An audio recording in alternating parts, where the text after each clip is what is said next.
Hey there, Chief. Dennis Farina here, and welcome to JSYK with the Dennis Farina.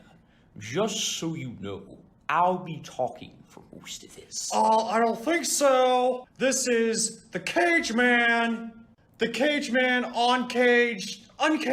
podcast with your main caster, Nicholas freaking Cage. Now I gotta wonder, and I'm sure you do too, how this midge named Nicolas Cage thinks he can be uncaged. Who is this midge you're talking about? It's the Cage Man. How do you not know this?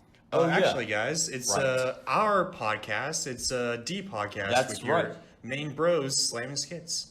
Well then, just so you know, I'll be leaving for most of this. Not D's podcasters.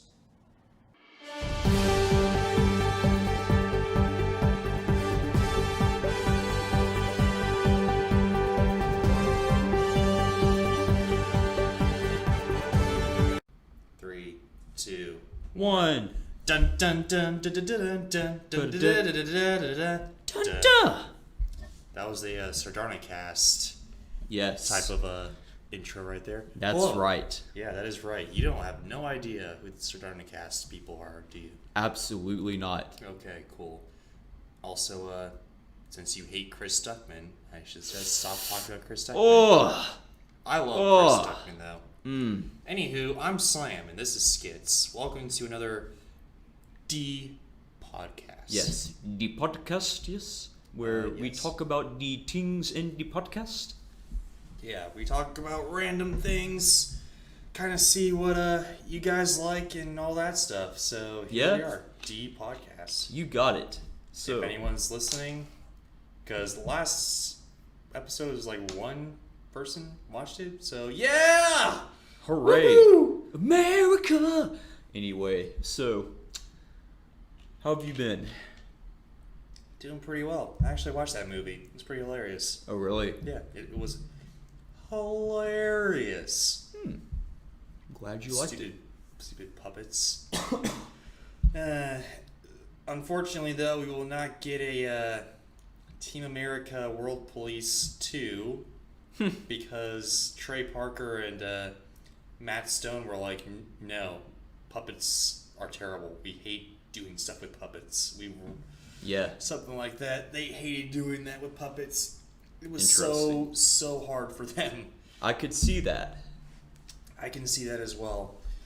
So, yeah, I, been doing some schoolwork, getting those midterms done, as they say, getting all that stuff. I've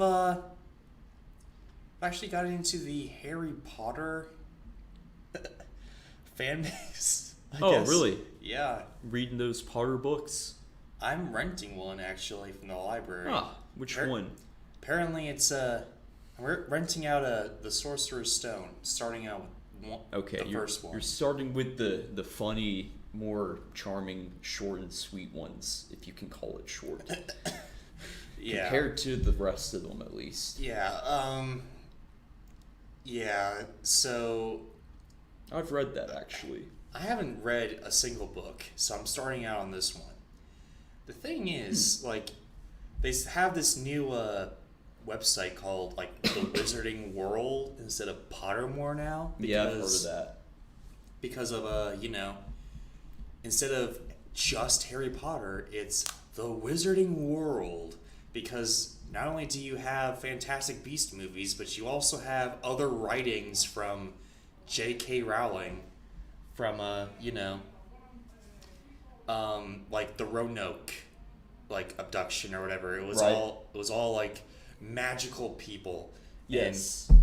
And I don't know. There's stuff like that on the website still. Actually, I don't know. They reorganized everything, so there's more pictures. There's more of like J.K. Rowling's like works and stuff, but it's more based on like Warner Bros. Marketing rather than like just Harry Potter, J.K. Rowling type of thing, like Pottermore was. Actually, I took the wizarding quiz or whatever. I forgot which house I was in. And I made it. The sorting hat. Yeah. I made a video about it actually, and you will see that coming soon to a theater near you. But Alrighty. That's cool. But the thing is, though, like I took the Pottermore quiz before the Wizarding World website, and took it when it turned into the Wizarding World website, which is what the video is about. And I found that there are a lot more pictures, a lot more like artistic renderings of things rather than just a word or whatever, which I think is pretty good because I have no idea what the hell a barn owl looks like unless if I look it up, but there's an actual picture.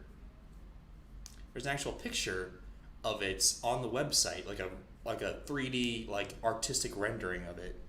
And it looks like it's kind of origami as well. So it's kind of like, I think it's pretty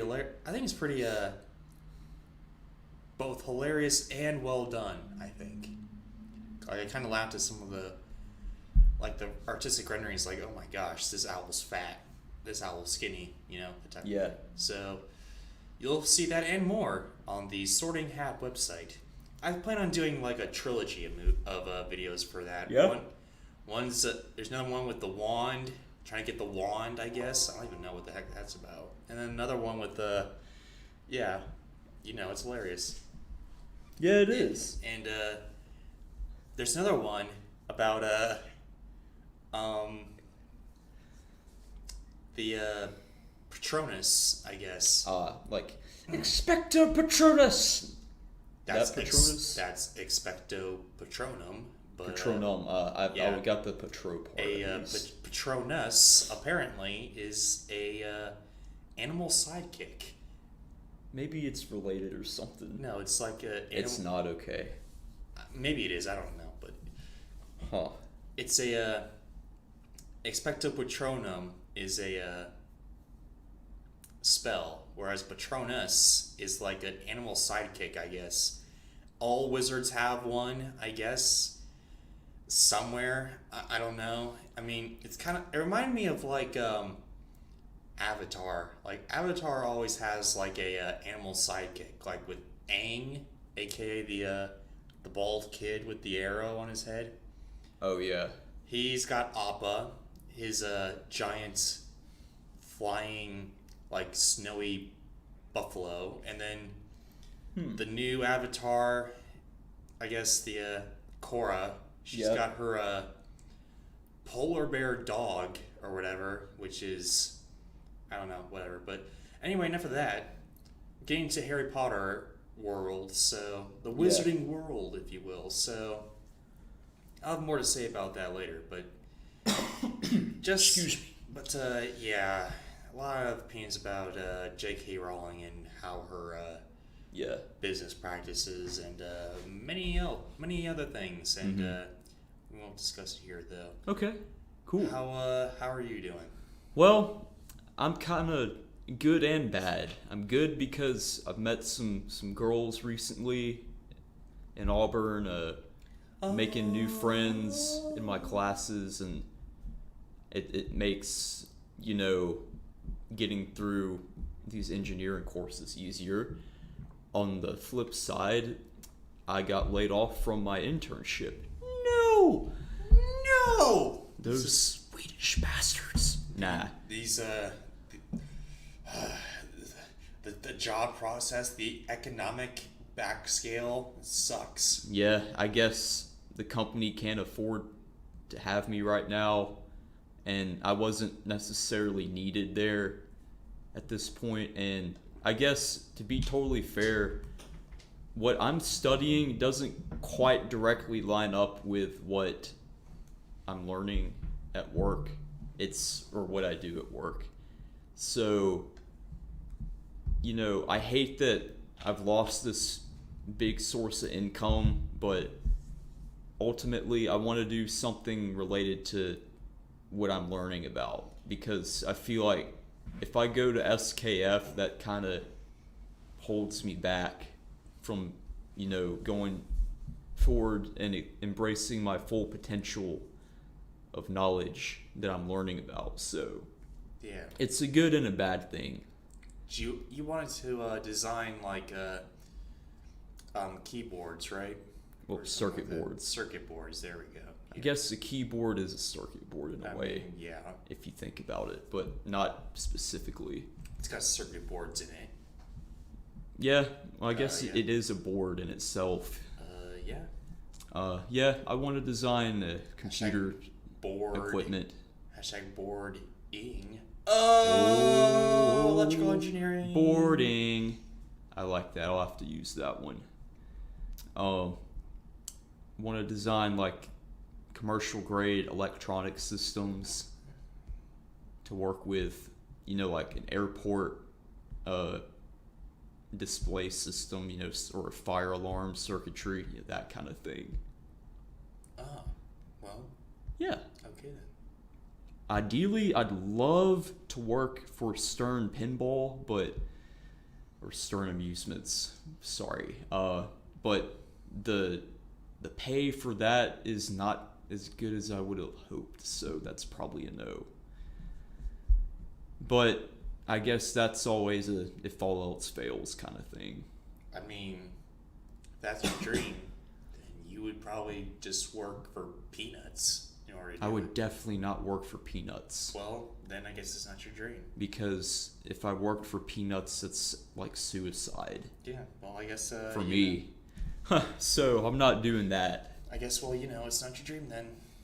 No. If it's really your dream, you would do anything. You move heaven and earth in order to work there. I don't know if there's any place I'd work for peanuts for.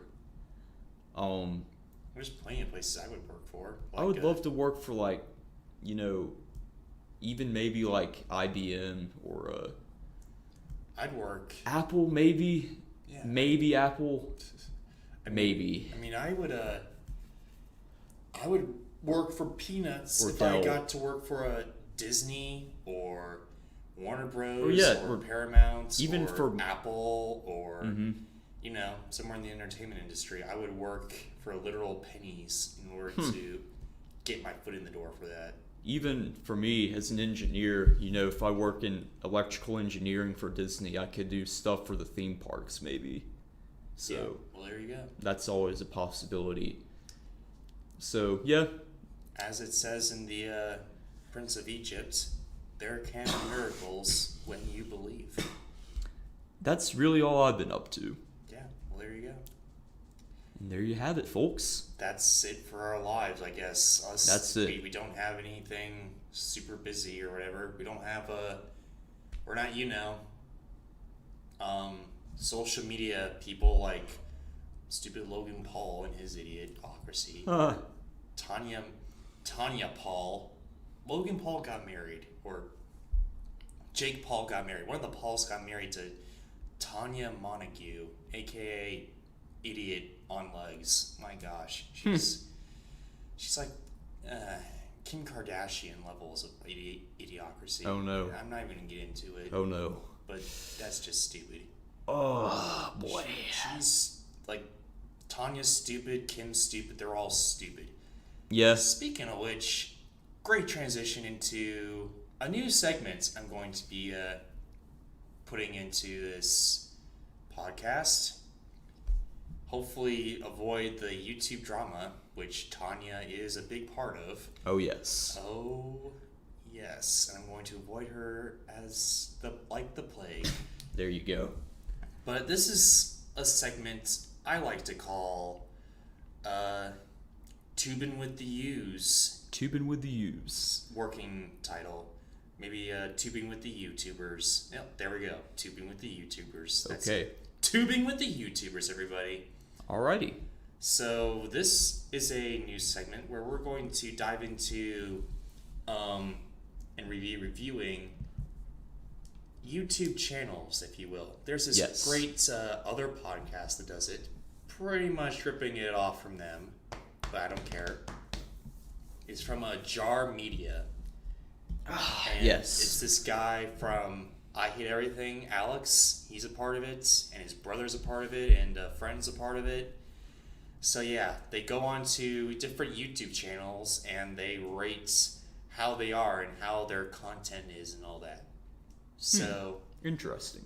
since I talked ad nauseum about the worst YouTube video ever, Yeah.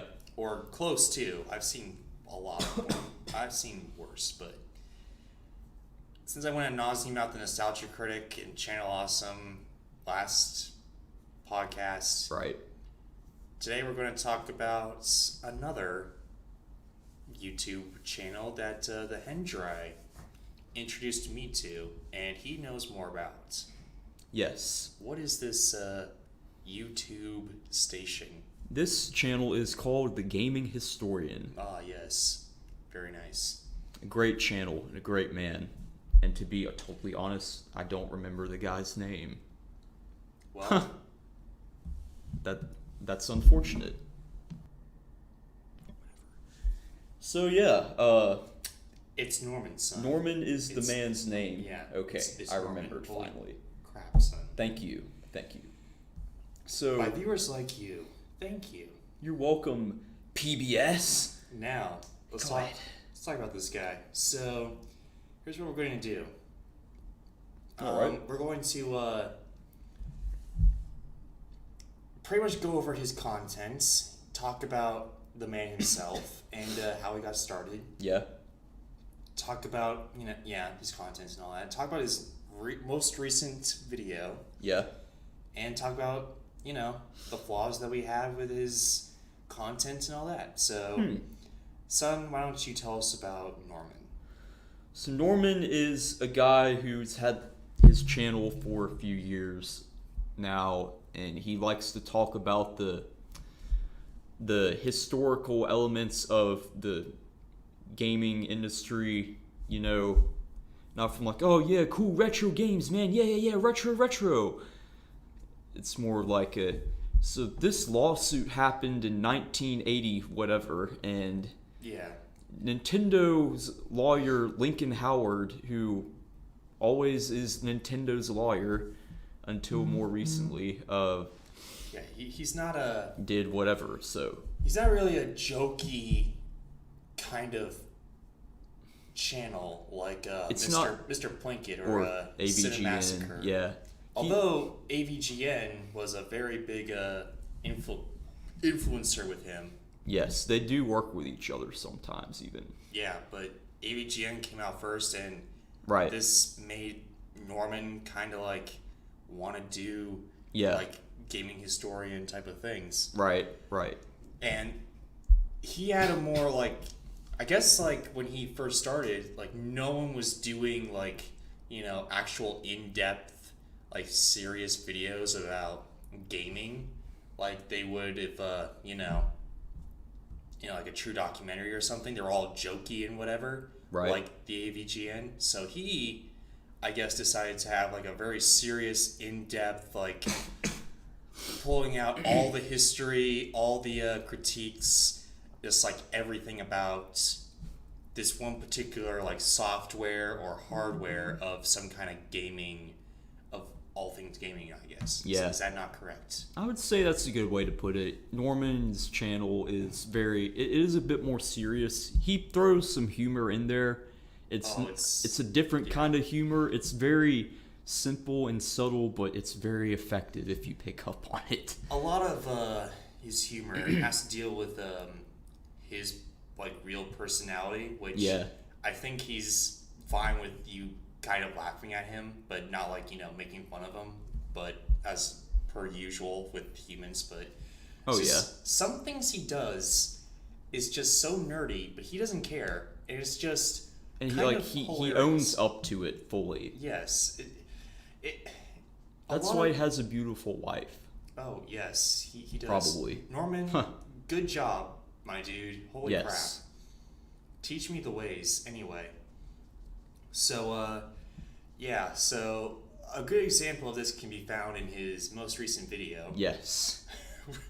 With, he did like this one video about, the, game, as of this recording, his most recent video is, the Game Boy, like, fishing sonar Yeah. thing, which I didn't even know existed. I didn't even know fishing sonars even existed. Well, they for the mass. exist. They've existed for a long time. Yeah, I didn't even know they existed for the regular old Joe, but they do. They do. If Wow. if regular old Joe wants to go on a fishing trip, Joe's boat may have a Jonar. Yeah, Oh, I guess. there's a pun right there. I guess. I mean, A sonar, though, yeah. I thought it was just for high class sporting fishermen, but I guess I they're mean- for everybody. A lot of boats have them on board, I think. All right, well, enough But about yeah, that. Let's talk so- about this guy. Right. So, I don't know. You kept on laughing about his hat and all Yes, he had this seeing his videos a lot, and then seeing him fishing in a lake with this very stereotypical fisherman's hat on, along with his his kind of quirky, nerdy glasses and everything. Like, oh, let's see if we can catch a fish. Throws the fishing rod out. It's like, oh, I think we caught one. that. I think we made a point. Thanks, buddy. So yeah, then he's like, I think we've made our point. Thanks for your help, and just throws it back. Thanks He for your thanks help. the fish so nonchalantly. Thanks for your help. Just throws it back. But yeah, it's things like that, and his animation of how it works, my- where he draws Ow, crap. he draws Ow. he draws himself in a cartoon animation with his fishing hat on, of course. He's got Garfield. And in then the bottom of Garfield the is at the bottom of the Ow. ocean for some Ow. reason.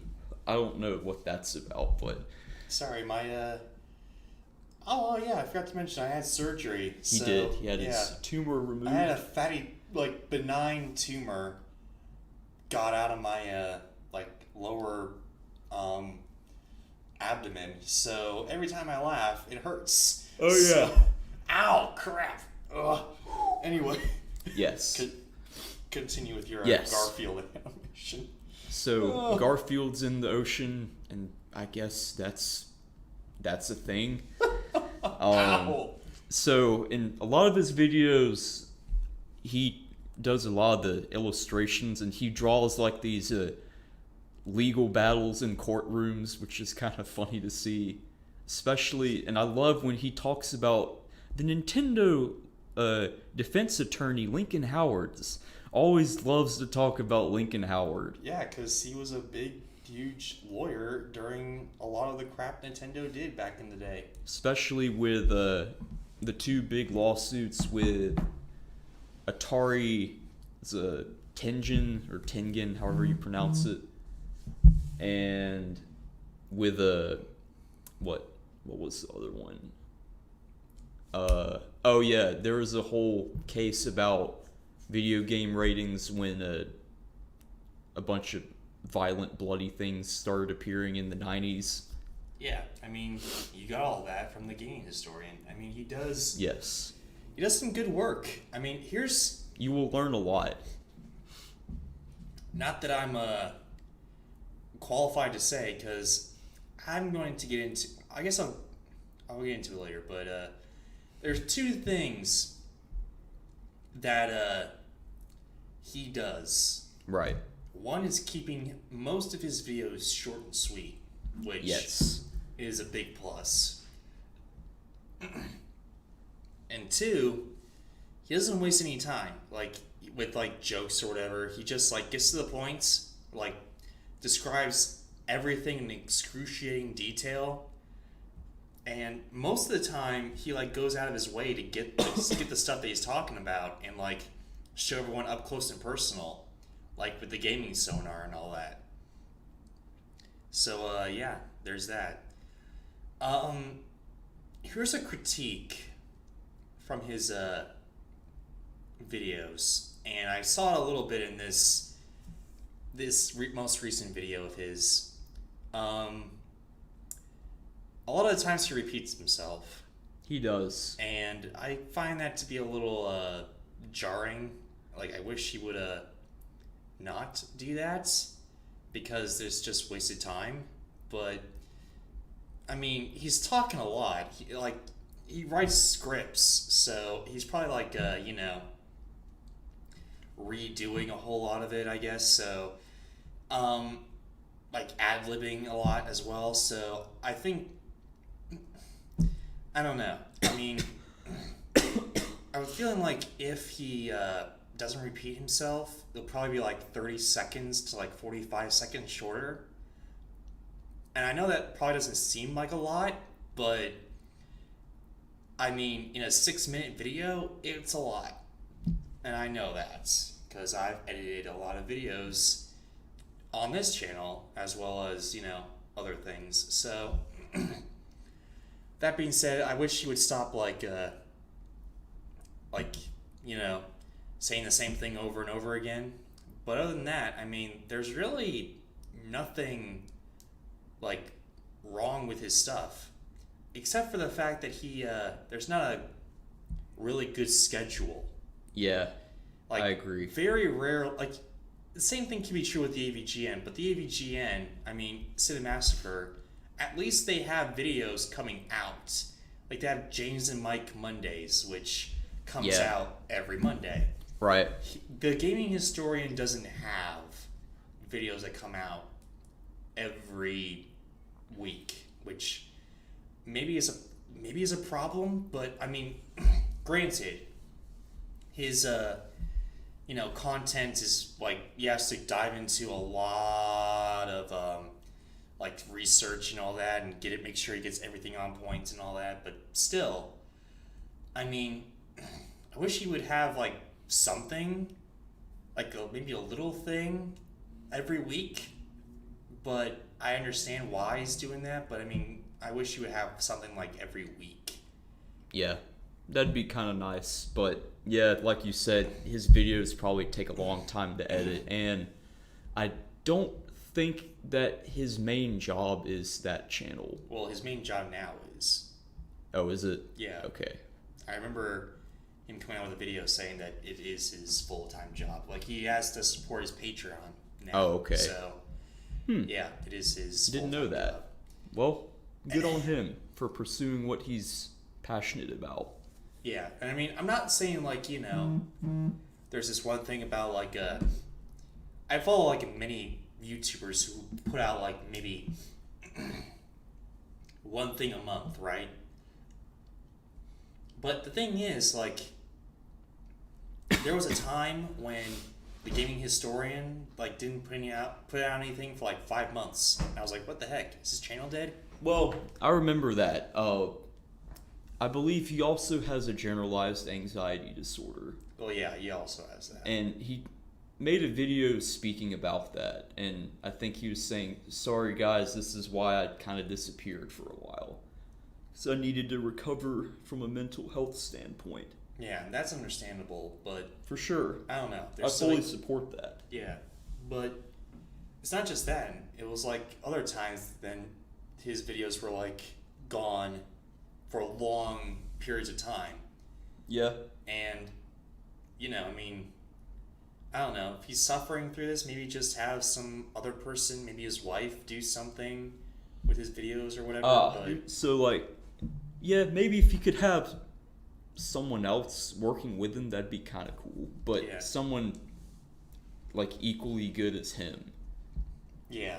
I mean, it's whatever. That's a nitpick, I guess. But otherwise, good channel overall. his content is really good. It's really amazing. solid. I like it a lot. And actually, it grew.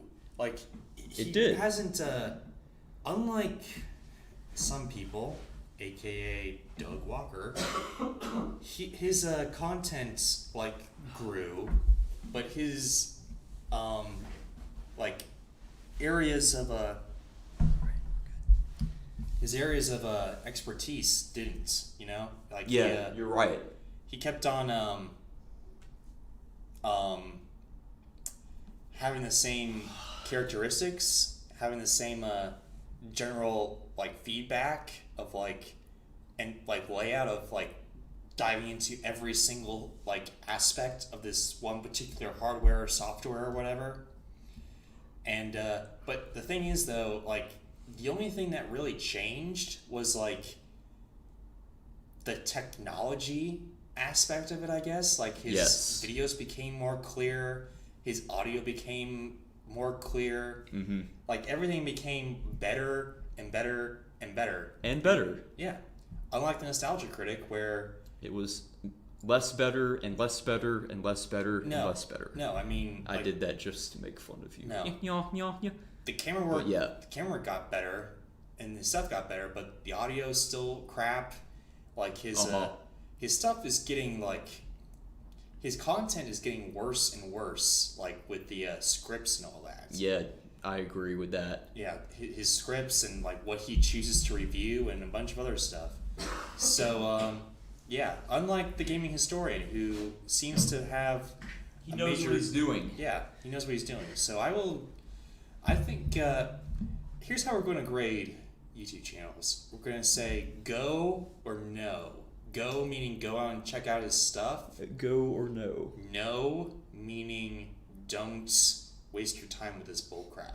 Alright, I would give him a very big go. Yes, same. I mean, check this one out if you want to know like actual gaming history or whatever. You want to know like I don't know, the timeline to Super Mario, like Super Smash Bros or whatever, or how Or like the Star Fox. The failure of the Virtual Boy. Yeah, That's a good one to look at. The history of Star Fox. You can go to Gaming Historian. He will detail every detail possible, and if there's some theories or whatever, he'll tell you like it's a theory, but that's very, very rare. Like he goes out and like researches the heck out of this stuff. So yeah, go out and meet the Gaming Historian. Now let's talk about one other thing before we get into our best and worst. Sure. There's this comment. Oh, that. Yeah, there is this comment that recently came onto the channel. And normally I don't care about comments, but I thought about reading this one because it is both hilarious It is. This and one's so- stupid. And Yeah. I keep on getting like these particular like comments.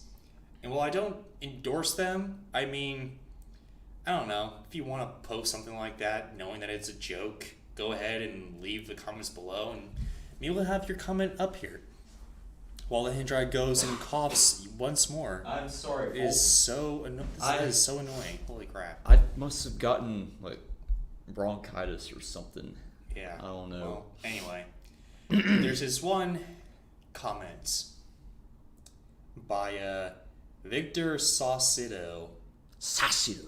Yeah, on the on one of the biggest videos on this channel, which is the review that I did like 2 years ago on the Avatar on the first 2 episodes, and I don't know. I think I might go back and either redo that one or like go in and continue the series because I want to talk about Avatar. Maybe since I have better understanding of some editing and some what I want to do, I might do that. But anyway, he says, "Trash, just delete already. The series is awesome. This channel is crap though." Huh. Well, we're sorry you feel that way, Victor, but Yeah. the channel will not be deleted, nor No, will we the will video not. be. And once you actually start editing and putting videos out instead of just using YouTube Music, yeah, I researched you, idiot. You want to actually put some videos out? Hey, please be my guest. Otherwise, hey, this channel will not die. It will rise. Yes, Yes. it will. I think your channel's crap, though. Oh. I'm not that underhanded. Anyway, thank you for the comments. We'll make sure to, I guess, make the necessary changes, maybe? There you go. I don't know. For Whatever. example, we're For using example. a new higher quality microphone today. Yeah. Hopefully this will give you better audio quality. Hopefully this will appease you, Victor. from YouTube Music. Yeah, so go ahead, make my day. Anyway, I just thought that was kind of funny. And now, the best and worst segment. You just want this to end, don't you? No, I'm Yeah, just saying okay. this is the next part. Okay, well, here we go. The best and worst. This comment was the worst, but... So, we're going to talk about the best and worst of Ford F-150 trucks. Trucks, man. Trucks. Oh, yeah. And the best animated movies. Animated movies! And there is your ear rape of the day. You're welcome. You're welcome. So, which one do you want to get started with, son? The animated movies or trucks? Let's start with the movies. Well, you asked for it. I mean, Okay. I went first last time, so Oh, I guess you did. Okay. it is well, only here we go. fair. Here we go. So, animated movies. Here we go. Yeah. You will be sitting back for most of this. Folks, I'm gonna sit back and relax now. Yeah, 'cause we'll you be will. here for a while. Oh, yeah, you will, because animated movies are some of the prized modes of filming to begin with. Whether it be, you know, the first ever true animation, which was that rotoscope thing with, like, the guy riding on the horse. Right, I built one of those. Yeah. And it actually worked. Yeah, you know. Whether it be that or whatever, animation is truly a gift, you know? It is a gift. It is like, It is an art form. yeah, it's something like people wish they could do in live action but can't. So what do? Right. They go to animation. Where the possibilities are endless. Yeah, and not only that, there's all different types of animation. There's Yes. like CGI with like Pixar movies or Star Wars Episode 1, 2, and 3. I mean, more or less, but those aren't animated movies. But Those it's are live action, CGI. Nonetheless, thought I'd point that out, folks. more or less. But there's CGI animated movies like some like most DreamWorks movies, and Blue Sky Studios, Illumination Animation. Yep. There's 2D animation like classic Disney. Classic Warner Brothers. Yeah. Classic MGM Studios. Yeah. If you want to go way back. There's stop motion animation like Wallace and Gromit. Yup. Leica, what they're doing in Leica.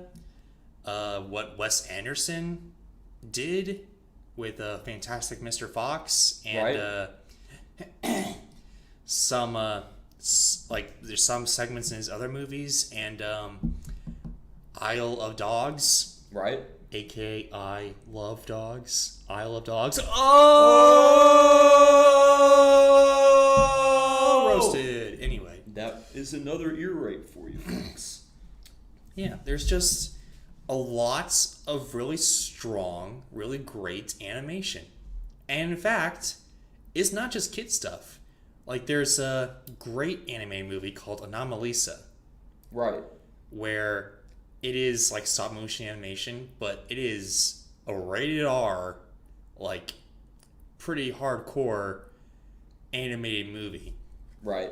And it's not kid friendly whatsoever. Like kids would like be like really bored and sick and kind of traumatized by this movie. Yes. Not all cartoons are for kids, No. ladies and gentlemen. Like the Simpsons movie, where it's family oriented, but it's more along the lines of adults and teenagers. Yeah, definitely. Family Guy, South Park. Family Guy and South Park especially are probably more adults only, though, than Simpsons, even in Futurama. Yeah, but those aren't movies. However, there And might Bob's Burgers. Bob's Burgers, which is going to get a movie. So Oh, is it? Yes, technically it counts. Oh, good job, Bob. Yeah, Good job.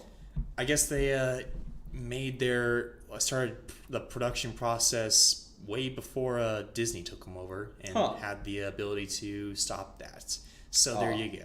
Anyway, Cool. there's a lot of great animations out there, There are. even anime. Yes. I like a I like a solid anime every once in a while, like Akira, Ghost in the Shell, Spirited Away. My neighbor, Pokemon. not Pokemon. No, I that's had to bring no. that one up. No matter what they say, I'm not. No, My Neighbor Totoro. That's a good one. A lot of Hayao Miyazaki movies. They're really, really outstanding. However, some of the best list of movies that I could have easily put as my number one best animated movie of all time is as follows. Number one, not gonna really talk about these. I'm just gonna overview of them. Non-Disney, there's The Iron Giants. That's a great one. That's more family oriented, and it's got a lot of swearing in it, surprisingly. Really? So yeah, there's there's How to Train Your Dragon trilogy. That's great. There's the Fantastic Mr. Fox and Isle of Dogs. All of the Leica movies I've really enjoyed, like Coraline, Paranorman, those types of films. I love Paranorman. I don't know what everyone says. Paranorman's like one of my all-time favorite Leica movies. Yet you don't like The Nightmare Before Christmas. The Nightmare Before Christmas is not Leica. It is. I know it's a separate thing, but it's got the same vibe to it. Yeah, I don't know. It's just very simple. It's kind of, I don't know. It's I don't know why it gets a lot of. I think it's overrated. Anyway. Yeah, I agree. But that's another one. Nightmare Before Christmas. There's even Ice Age 2, I think, is an underrated movie. All the Pixar movies, even Cars, I think Cars is good. Thank Wall-E, Up, the Toy Story franchise. Yes. Not Cars 2. Cars 2 sucks. But yeah, that one was a bit of a midge. yeah, I'm Cars afraid. 3, I will say, is probably the best Pixar. It was best really Cars, not Pixar movie, no, but No, the yeah, best I think Cars you're right. movie. Yeah, the best Cars movie, I think. I think for the Cars movies, if you're a car lover, in full scale, you appreciate the humor in it more. But for just a general audience who maybe doesn't know as much, yeah, I could see how, maybe you're like, what did that mean? Yeah, I that mean- wasn't funny. Also, not only is it are the previous Pixar movies good, but they're getting a lot better. Yeah, they had a bit of a slump there, but they're getting better again. Well, no, not just with the slump with Cars 2 and Brave, which is not as good. Yeah, Monsters University, which wasn't as good as their previous work. I mean, they're getting better with Inside Out and all that, but however, their animation, even back from Monsters Inc. and Toy Story and all that, their animation is getting so great. yeah. If you compare For instance, 1995 Toy Story to Toy Story 4, which yeah, is probably holy what you were getting crap, at. yes. I saw that on a YouTube video once. It's Yeah. insane to see the differences in the textures and the Yes. shadowing effects. It's insane. Yeah, Toy Story 4 where it was raining. I thought that was actual, it looked really close to actual rain. And all the plant life in The Good Dinosaur was super realistic. And even the really weird animation, the Inside Out, the fuzziness, Yeah, the fuzzy kind of thing yeah. with the characters and the emotions in Inside Out, that is fantastic as well. They're getting a lot better. It's getting so good. You can't even distinguish between real and not real anymore. Huh. You're right. Even though it's super expensive, they don't care. Okay, they want to better themselves, which I am fully behind. But anyway, although many Pixar movies could be on this list, they just, including The Incredibles and The Incredibles 2, which I think are neck and neck as being really good. They're my favorite Pixar movies. Yes. What a surprise. Superhero movies. I mean, yep. Ratatouille, Wall-E. A Bug's Life. A Bug's Life could be on there. I mean, it's Planes. better than Ants. Planes was probably Planes, not that good. it was worse than Cars. Cars 2. I think it was better than Cars 2, but I don't still, know. it was like for really little kids. Anyway, Oh, I see. Okay. yeah, preschoolers. Anyway, so you got even though you got really great movies like Storks. I love Storks. The Lego Movie. I love the Lego Movie. Yeah. It looks like, film like if you use stop motion animation on Legos, it looks a lot like that, and a little bit of animation in there thrown in there. But Yeah. you can't go wrong with Disney. You can't. originated Really can't. Disney originated animation movies, even though technically Snow White wasn't the first animated movie. Right. It's one of the first, and it's fantastic. Many great ones like Dumbo, Pinocchio, Deadass Dumbo. Fantasia, Cinderella. A lot of great movies have come out of Disney. Even when there's some cult favorites went back in their dark ages, like the Animal Robin Hood, or Oliver and Company, or Great Mouse Detective. Right. Even today, they're making great movies as well, like Tangled, Frozen. Frozen. Yeah. Yep. Good old Frozen. They're making Zootopia, Wreck-It Ralph. Get wrecked for Wreck-It Ralph. Yeah. However, Disney Renaissance. Yes. Oh, yes. I love those movies so much. That's where it's at. It is. Oh my god. There's some nostalgia. Disney back in the 80s and the 90s, ladies and gentlemen, was... No, not in the 80s. Okay. It was The late 80s and 90s is what I meant. There we go. That's what I meant by 80s. Yes. Because They were hype. Yeah. During the... That's when that guy became the CEO. Not Michael Eisner. Michael Eisner became CEO of Disney, and then, I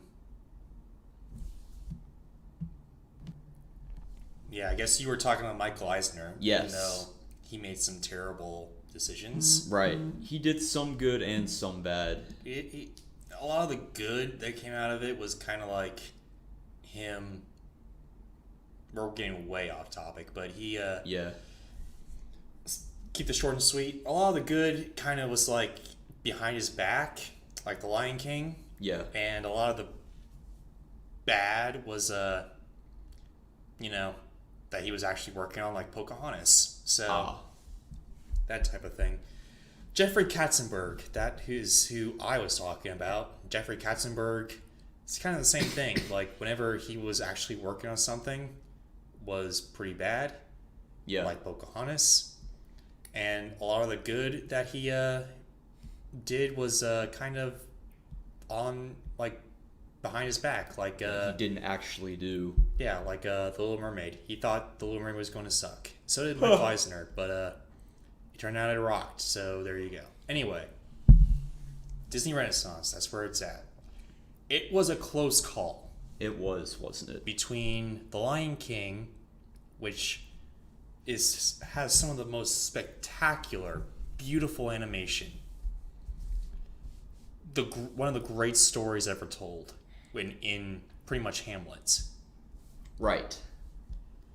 And I know I don't know what you're doing, but you're like stressing out over here, like having The tension is killing me. The suspense, not the tension. the suspense, I guess. Yes. But and the music is just simply wonderful. It's just some of the greatest stuff Disney's ever made. And Elton John, too. Yes. Elton John helped make that a great movie.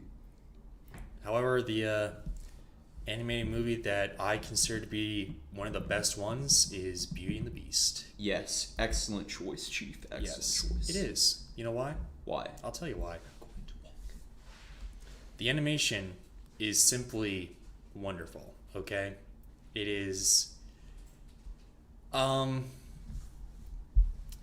I don't know what it is about me and Disney princesses, but I like Disney princesses. Belle? All little girls did. But Oh, yeah, you're right. But Belle was actually one of the best ones to me. I don't know why. really? Yeah, like she actually, instead of like Ariel, who's like complaining about the fact that she doesn't have anything and pretty much asks for a man to get it, she is she's a princess that goes out and does something about it and holds her own. Got that women's empowerment. Yeah, I guess so. Anyway, she has that. She has a lot of like the animation is simply wonderful. All the characters are really well defined. Yeah. This is the first Disney movie that kind of I guess plays with the whole formula. Like Yeah. for instance, the big strapping like muscular great man is the bad guy Right. and the ugly beast is the good guy. Yeah. Like they played around with that. They did. I like that. Good That's concept. It is like that actually works. Unlike today, when they just keep on like hammering in, like, oh, you're a princess. If you have an animal sidekick, and you run like, and you're the daughter of some guy important, you're a princess.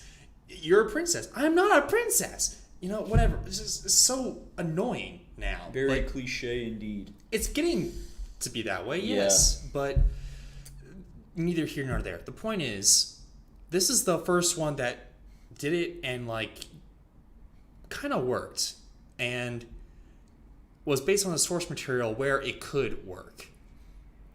And on top of all that, like I've read the book Le But in la Beast or something like that. I actually read it and it's very different, but they kept a lot of like key things in there that I found to be pretty awesome. Yeah, I won't go into them because you gotta read the book. But Right. anyway, so also like the animation is simply wonderful. Again, like they used some CGI aspects of it, like in the ballroom scene, which was very new at the time. Very well done. This is the first one that wasn't like completely hand drawn, other than the Rescuers Down Under. This was the first one that's actually like all drawn in like the computer, or one of the first ones. The music is gorgeous. It is like Disney music, the way Disney music was supposed to be. It's like everything you could ever ask for and more, honestly. It is just so awesome and it drives the story. I mean, this movie was even nominated for Best Picture back when they only had 5 nominees. Right. Not now that they have 10, but back when they had 5 nominees. This is the first ever animated movie to be even nominated for Best Picture. That's how good it was. Man, Pete- that's some serious crap there. Yeah, and even when they weren't even done with the movie yet, but they pretty much had everything done with like the conceptual animation done, right? They showed it at New York Film Festival, I think. Even though the animation was not like up to par yet. And they showed it and they got a standing ovation for like 10 minutes. Huh. A 10-minute standing ovation. Really? Yes. I'm glad I didn't go see that because I would have been bored of standing for 10 minutes. I mean, you won't. Yeah. And you couldn't have gone there because it was in 1991, I think. Early 90s. Early 1991, yeah. So all the characters are well defined, and you remember them. Like I remember LeFou, I remember Guston, I remember the Beast. Yeah. Are there some story elements and plot holes in this movie? Absolutely. But as you learned in the Disney remake, Beauty and the Beast, which I have a whole review on that, and Yes, we do. well, I do, you don't. But Oh yeah, I saw it. Is what it was. yeah, Okay. My apologies. I made it, and even though it's not as good, I think it's good. But they tried to fix the problems, but then they just created more problems. You can't fix this movie. This is this is as close to a Disney masterpiece as you can get, including The Lion King. It's up there with The Lion King, but this edges out a little bit more because this is a true Disney movie. It's Disney Princess. It's got the Disney Prince. It plays on the stereotypes of Disney. It does so much in so little. And it came out first, so there you go. And yeah, I can gush about this movie all the time. Like, even though The Lion King is good, I can't remember every single character in there. Like, I can't remember, I guess, the parrot's name or the monkey's name. I can remember Simba. I remember Scar. Zazu. Oh, well, you remember it. I can't. I remember a lot more about The Lion King than Beauty and the Beast. Yeah, well, I remember a lot more about Beauty and the Beast than Lion King. I remember LeFou, Gaston. There's the Candlestick. Right. Lumiere. There's Belle, and there's her father. You know, there's a lot of characters that I just remember off the top of my head. If I sat down and thought about it even more, I would probably remember more. So, yeah, Beauty and the Beast. Hey, you're my favorite animated movie of all time. Good job. All right. Round of applause. Respect that. Round of applause. Indeed. Round of applause for Beauty and the Beast. Now, onward to the Hendrai and his favorites animated. Yes. So, I'm gonna go with Toy Story 2. Oh, really? You don't want to talk about your ones that might have made it? Well, I'll mention a few. I'd considered also The Lion King myself. I'd also considered Wreck-It Ralph because arcade. And thought a little bit about Monsters, Inc., but... sorry. Ultimately, I think Toy Story 2 is still the one that... Whenever I think of a good example of an animated feature film, that's what comes to mind. Yes, and I can gush about this movie too. Actually, I was kind of upset that you stole it from me. Yes, however, I will do the gushing for us. Yes, this is my favorite Toy Story movie. Same. And weird thing about it, this was made in like 6 months, whereas... Yes, it had some production struggles. Yes, which adds to the overall behind-the-scenes story, I think. Normal Pixar movie is made like in 4 years on average. Man. This one was made in like 6 months.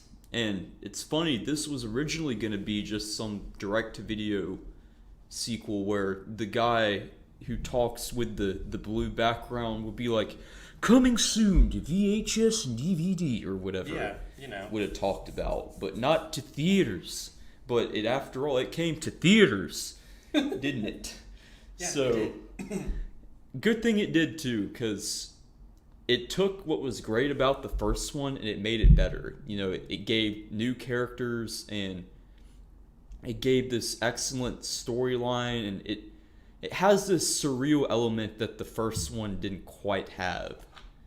You know, the first one's more about, to me what stood out was the whole conflict with Buzz not realizing that he's actually a toy.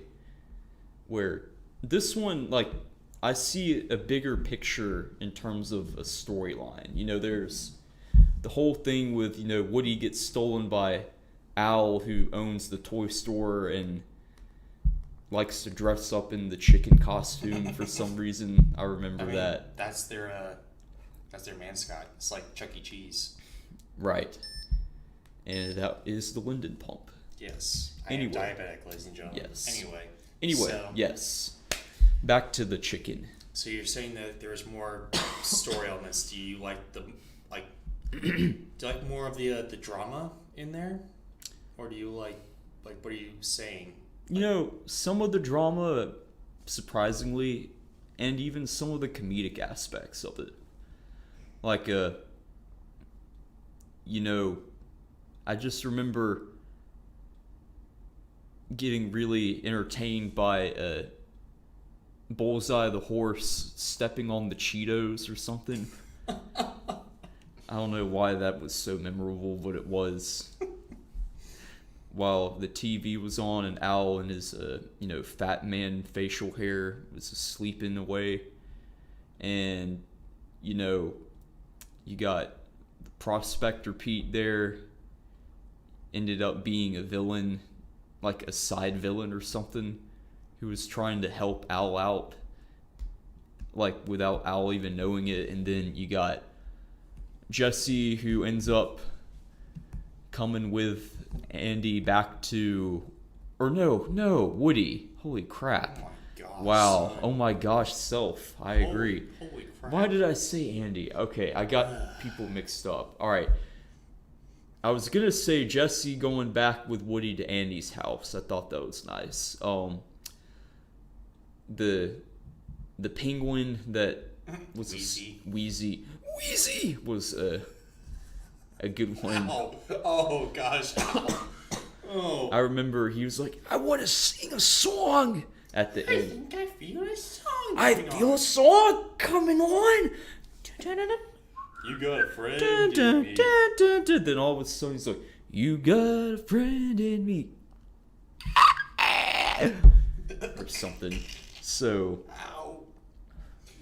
yeah. I remember also a funny part was when they go to the store and they ride in the Barbie sports car. I'm tour guide Barbie. I'm tour guide Barbie. And Mr. Potato Head's like, I'm a marriage spud. Oh, you remember that? Oh, Yes. Snap, yes. And then they get a second Buzz Lightyear somehow. I guess they must have stolen it because I doubt they paid for it. No, I mean, It's like you see. came along. Buzz was trying to get the belts. And Oh he was yeah, like, the Buzz is swapped. Right, and the real Buzz got trapped in the box, and he's staying there. You've got the wrong Buzz. You've got Yeah. the wrong Buzz. yeah, there you go. And then the new Buzz is trying to be like, yeah, I, the Space Ranger, I come in peace. I am also Tim the Tool Man. And, Back when Tim the Tool Man actually was on TV. yes. And then I remember, I was like, that was great when the two Buzzes were there together, and then they knew the real one was the one that had Andy's name on the boot. Yeah. That was cool. So, Yeah, just, the little things make it so special to me. And just the whole late 90s nostalgia vibe of my early childhood being there. yeah, It's all good. same. I mean, I like the first Toy Story. I think that one was really good. As a simple story. Yes. As like a first CGI movie. Indeed. To have a first story Right. about toys. It was good. They did a good job. Then they blew it out of the water. Yeah, they blew it out of the water with Toy Story 2. Yeah, they did. Not only was the comedy, I think, a lot better, I more agree. well-defined, they went to more places instead of just The Room, Pizza Planet, and Yeah. like a Sid's Room, and that's it, pretty See, much. I do love the original Toy Story as well, just because of an arcade being there and Yeah. the whole Chuck E. Cheese's vibe, but more sci-fi, which I wish was like an actual chain, but I think it just exists in Disney World or something. Oh yeah. If they didn't put that in Disney World, there's a problem there. Yes. But anyway. And Sid with his like blossoming engineering mindset where he's like Oh yeah. modding his toys, that's so badass, but Yeah, at the it same actually time was. it's evil. But at the same time, he doesn't know he's evil. He's just playing with his toys. Yeah. Like, that's how. Basically, without the fireworks, that's kind of like how a lot of kids play with their toys. Yeah, the fireworks was going Like, an extra step, but yeah. toys aren't like delicately like played with. Like, oh, I'm just gonna put this guy's hand right there, and then I'm gonna play with him. He's like on the Western. No, he's like, I'm playing. I He's on the play Western. with my toys. You whiplash. I don't know. They go Whiplash. crazy. They go crazy with their toys. They don't meticulously put it. They straight up go Cocoa for Cocoa Puffs Yeah, with I these mean, what toys, the you know, heck? like Count Chocula. I don't think so. This Yeah. is Cocoa Puffs territory. Yeah, But going back to Toy Story 2. Like, Yes. I think this movie's great. Okay, even though it has like a weak villain in Yeah. the Prospector, that's the only problem. That is the only thing. Like, there wasn't really a main villain. There was like a few small villains taking turns. Yeah, That's pretty kind of what it much. felt like. It's the Prospector I thought was nah, but otherwise it was just really good. Like it got me. Like Got me too. Like, There's there's a the- reason I remember so much of it for once. like Jesse's story with Yeah. like that little With song. the girl, yeah. Yeah, that was Yeah, I like, remember that. that The was- song, yeah. It yeah. was very touching. it was very touching, very sad, and I was like, oh my gosh, what the heck? Why is this in a Toy Story movie? I mean, what Well, then they came to 3 where they're about to where go it in was the all landfill. Jesse's. It was all Jesse's like flashback. That's like Yeah. it's all sad. So yeah, whatever. Yes. Toy Story 3 is good. Toy Story 4 is good. Toy Story is good. They're all great, but Toy Story 2, that's really like on par. It is. It is the par. The par Yeah. is Toy Story 2. Yeah. Anything less is a bogey or a double or triple bogey. Yeah, I Anything better, a birdie, eagle, hole in one. You know, Yeah, if I you mean- want to get golfing in there. Yeah, I mean, I think it's underrated, honestly, because people talk about, the first Toy Story, how great the first Toy Story was. And it was great. It was. You know, to be fair. Yeah, but not a lot of people talk about Toy Story 2, and I'm like, dang. Really? What about Toy Story 2? I hear a lot of people agree with us, though. I mean, yeah, but I don't hear those. I hear a lot of more people talk about the first Toy Story. I guess if we were around when that came out and the whole shock factor of it being all CGI was there, maybe that would have influenced our thought process on it, but still. Maybe. I don't know. Whatever. I really do enjoy this movie. I think it needs to be talked a lot more than it is getting. Because I don't know why. People don't like Toy Story 3 all that much. It's got Toy Story 1's got 100 on Rotten Tomatoes. Toy Story 2, 100 on Rotten Tomatoes. Yep. Toy Story 3 got 99. There's like 4 people that were like, yo, this thing sucks. And I'm like, what the heck is this? How did you not like this movie? How did it not touch you, you idiots? Imbeciles. Then, Do you have a heart? But What, for what real. what the hell is this? now, what I want to know is, what did Rotten Tomatoes give the 4th one? What did Rotten Tomatoes get the 4th one? I'm looking it up right now, ladies and gentlemen. Yes. My computer is super slow, so let's see if it got a 99 or a 100. Let's see. Oh, it got a 97. What the heck? What the? Oh my gosh. What the heck is this? These idiots? This is the lowest rated Toy Story movie? Well, technically it didn't have to be made, but still. Oh, what Yeah, I guess. some people, At least this got 97, but I mean, holy crap. I mean, agree. These idiots, okay? Anywho. So, yeah. Now it's time for... Trucks. Speaking of toys, these are man's toys right here. Trucks. Trucks are not toys, kids. Don't drive them until you're 16. Yes, Or but they are- 15 with a parent or legal guardian. But if you are, they are man's trucks or woman's trucks. They are adult Yes. rated toys right here. You got Not it. that adult rated toy. But, No, definitely not like no, that, but it's like a G rated adult toy. yeah, There you could there look you at go. it that way. Yes. So, to trucks. So- and Dry, since I talked a lot about animated movies, why don't you talk a lot about the Ford F-150, aka America's #1 pickup truck. America's #1 pickup truck, In my aka opinion. the world's best ever made truck. Go. So, well, let's see. Where to begin? The F-Series has been around for decades, since either the late 40s or early 50s. Man, you know, I used to have an F-150 2 times. In high school, I had a 1997 F-150. Great truck. Is that a lariat? It was a lariat. It was a lariat. I remember you keep on saying, dude, it's a lariat. That means it's got It's a luxury package. Lariat. Hilarious. Oh. And then I had a 2014 STX, which was a very awesome truck, but didn't have the luxury options. But a lot more modern. So, you know, basically, Ford trucks have been around since just about the beginning of Ford vehicles. You know, probably early 1910s is when Ford trucks started appearing, with Model T pickup truck variants appearing, and maybe some Chevrolets and whatnot, but different brand, different story.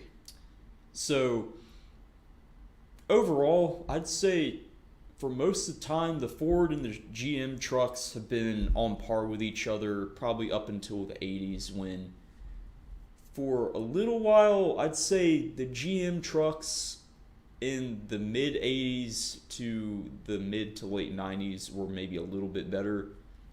And then it completely swapped and the Ford trucks were better. Then it swapped again in 04, and then in 09 it swapped once again, and Ford, I think, is still at the top to this day. So I am a Ford fanboy. However, I try not to be too brand loyal when it comes to, you know, vehicles. I get that other brands make decent trucks. As a matter of fact, we currently have a Chevrolet truck, and so far it's been almost as good as the Ford I used to own. It's also a 97, but you know, it's better in some ways, worse in others. Really, as long as it's reliable and it gets the job done, that's what counts. And that's what it does for us. So, sorry, with that being said, let's dive right in.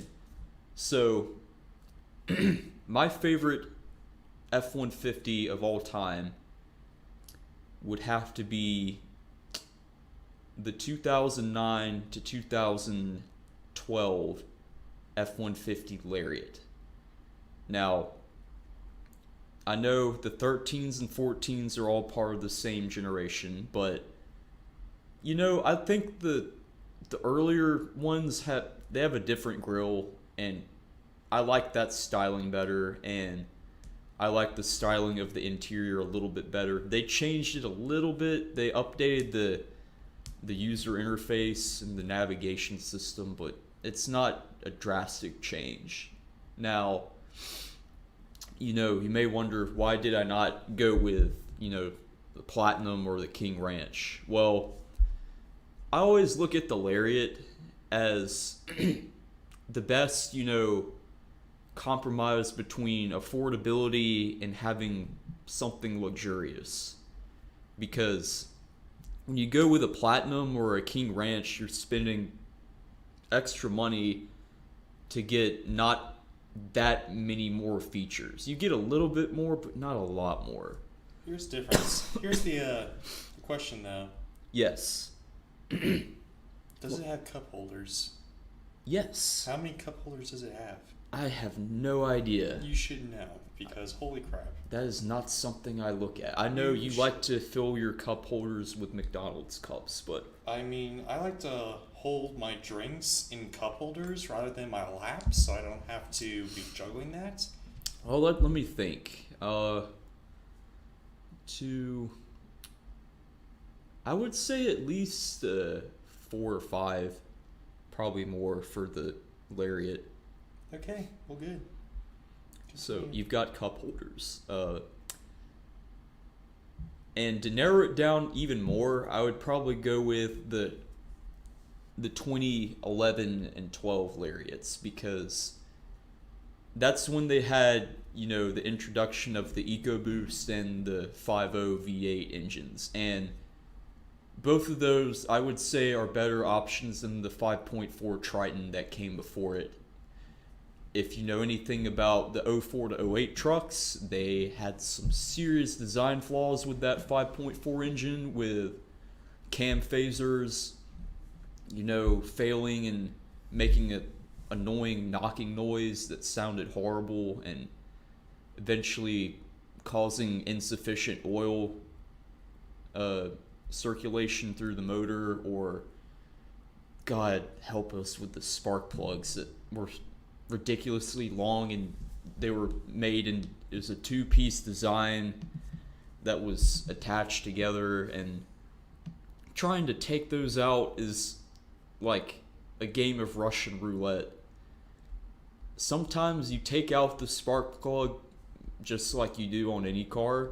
Sometimes, because of its design, it breaks in half and you're stuck with this busted ass spark plug in your motor that you have to use this special extraction kit to take out. So, it's just kind of one of those things that it's not very, very practical or robust, and I would avoid it. I do think in like 07 or 08 they improved the quality of the design, but still, getting one that has that 5 liter or the 3.5 EcoBoost twin turbo V6 is the move, because both of those engines are built very well. It's a great design. They've got excellent power. The EcoBoost has excellent torque. 5.0 maybe a little less torquey, but it's got that added V8 reliability, and you don't have to worry about turbochargers, and it sounds cool. So, plus with the Lariat package, it's a great vehicle, and that's why I picked that. So, what is yours, Chief? My favorite truck, Or F-150, F-150 that truck. is, yes. is the F-150. My favorite truck is the F-150, so... Thank God. My favorite truck in the series of Ford F-150s, though. Yeah. Specifically. It's the Ford F-150 Raptor, the 2010 through 2014 Oh, version. man. Oh, Dude, man. it's AKA the first generation. If that wasn't your top pick, that probably would have been my top pick. But I have a good spot for Lariats also. Dude, one thing... But tell us about the Raptors and why you like them. Well, not only does it have a four-wheel drive. Well, if you that will. comes standard on a lot of trucks. I Though. mean, not on some. So it's an option though. yeah, you get a four-wheel drive on this truck. Yeah, You got it's the, a standard feature. 6.2L Boss V8s. The if you will. Boss V8. The Boss Yes. V8s. That's cool. Now, Yeah, let and, me point out something real quick. You got 6-speed, 6R80 automatic. That's if a you will. standard transmission. I mean, well, That's not anything. it's better than bull crap like some of the things you get like the 90s Chevys, if you will. The 4L60E. Yeah, there you go. Okay, fair enough. I don't know if you just took a wild guess or not, but those actually did suck. Yeah, they did. Oh. You're welcome. Oh, you were Anywho. thinking of the Dodge trucks. I Whatever. remember that's what we were talking about. Whatever. So, Anyway, they suck. This one's better. And yeah, by far. yeah, and That's it a was, great transmission. And the assembly is Build quality is pretty good. build quality, but also the assembly was in Detroit, Michigan, aka the Detroit Truck Plants, aka the same plants that my grandfather did. The Dearborn plant? Yes, Oh, all cool. the way back in the day before he retired. Got that great Got the plaque. gold plaque and before his death. So Huh. yeah. What do This- you know? This is the family plants right here. So if he lived and was able to work through, I don't know, till today, I guess, I guess he would have built these trucks. He would have built these trucks. Huh. So there you go. It's Interesting. down home and in person, if you will. Not only that, but instead of just like plastering on their logo on the It doesn't have the standard Ford blue oval on the grill. You're right. yeah, it's like the Ford logo is the grill, which It is. Or I- just the word Ford is spelled out in black plastic, which is nice. yeah, which I really do enjoy. It's Me too. that whole thing is really well done as well. And It is. I agree with you there. like it can hold up a 1770 payload, which is close to 1776, aka America. So this is an American truck right here. I think the best way to put that to not be confused is the payload that it can handle for towing is 1,770 pounds. So yeah, the Raptor is very capable at towing for sure. Yeah. Plus, it's got its own. I'm not really a whole.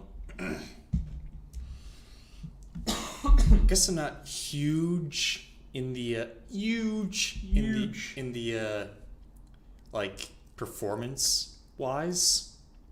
I'm more into the what like if it runs and what good is it for me? Like does it have Yeah. cup holders, which it does, and it's got a handy dandy little thing where you can have a spare tire on the Most trucks have that though.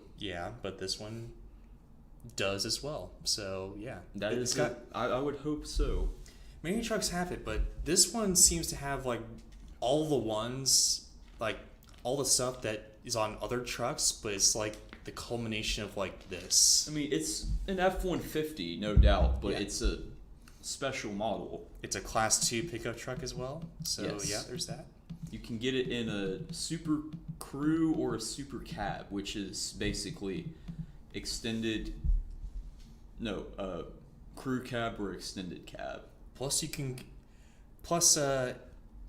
convert it into a stretch limousine. That's I've interesting. never seen that before, but apparently you can get this as a limo form. Also Wow, that's that surprising. also there's like this if you get it in blue, which Yeah. I really want a blue one. I get would like too. get this paint job that's like slashes of black, where it's like, Well, I think all the Raptors have that Well- graphic on them. well, I mean, this is the first one though that had it. So there you go. First Well- is best. So I think all of the 2010s had it. well, this one's the best. I do think it looks best in blue. Yes. And I hate that for the current gen Raptor, the 17 and up, that they gave it the dang EcoBoost V6. And Yeah. I mean, yes, it's faster and a little bit more powerful, but and it's a little bit more green. your truck's gonna sound like a Honda Accord or something. Yeah. Like, not. Yeah, I mean this one doesn't have that, which I like. Also, Me too. they don't have the very like I don't know. I guess like there's specific tires for each truck as well. Like The rims, yeah. Well, like, both not the generations have that. Oh, the off-road tires. Yeah. Yeah, like, the current Raptor has that. the current Raptor's tires look like very thick for some reason to me. I don't know if there's just the specific tires, but Yeah, these tires seem like could be. actual tires and not like just Straight up thick, off-road. thick ones, I guess. Yeah, I mean, you can put whatever tires you want on there. Yeah, I get that, but I mean, I thought it was just like advertised as with Yeah. that tire. Could you know? be. I don't know. I mean, yeah.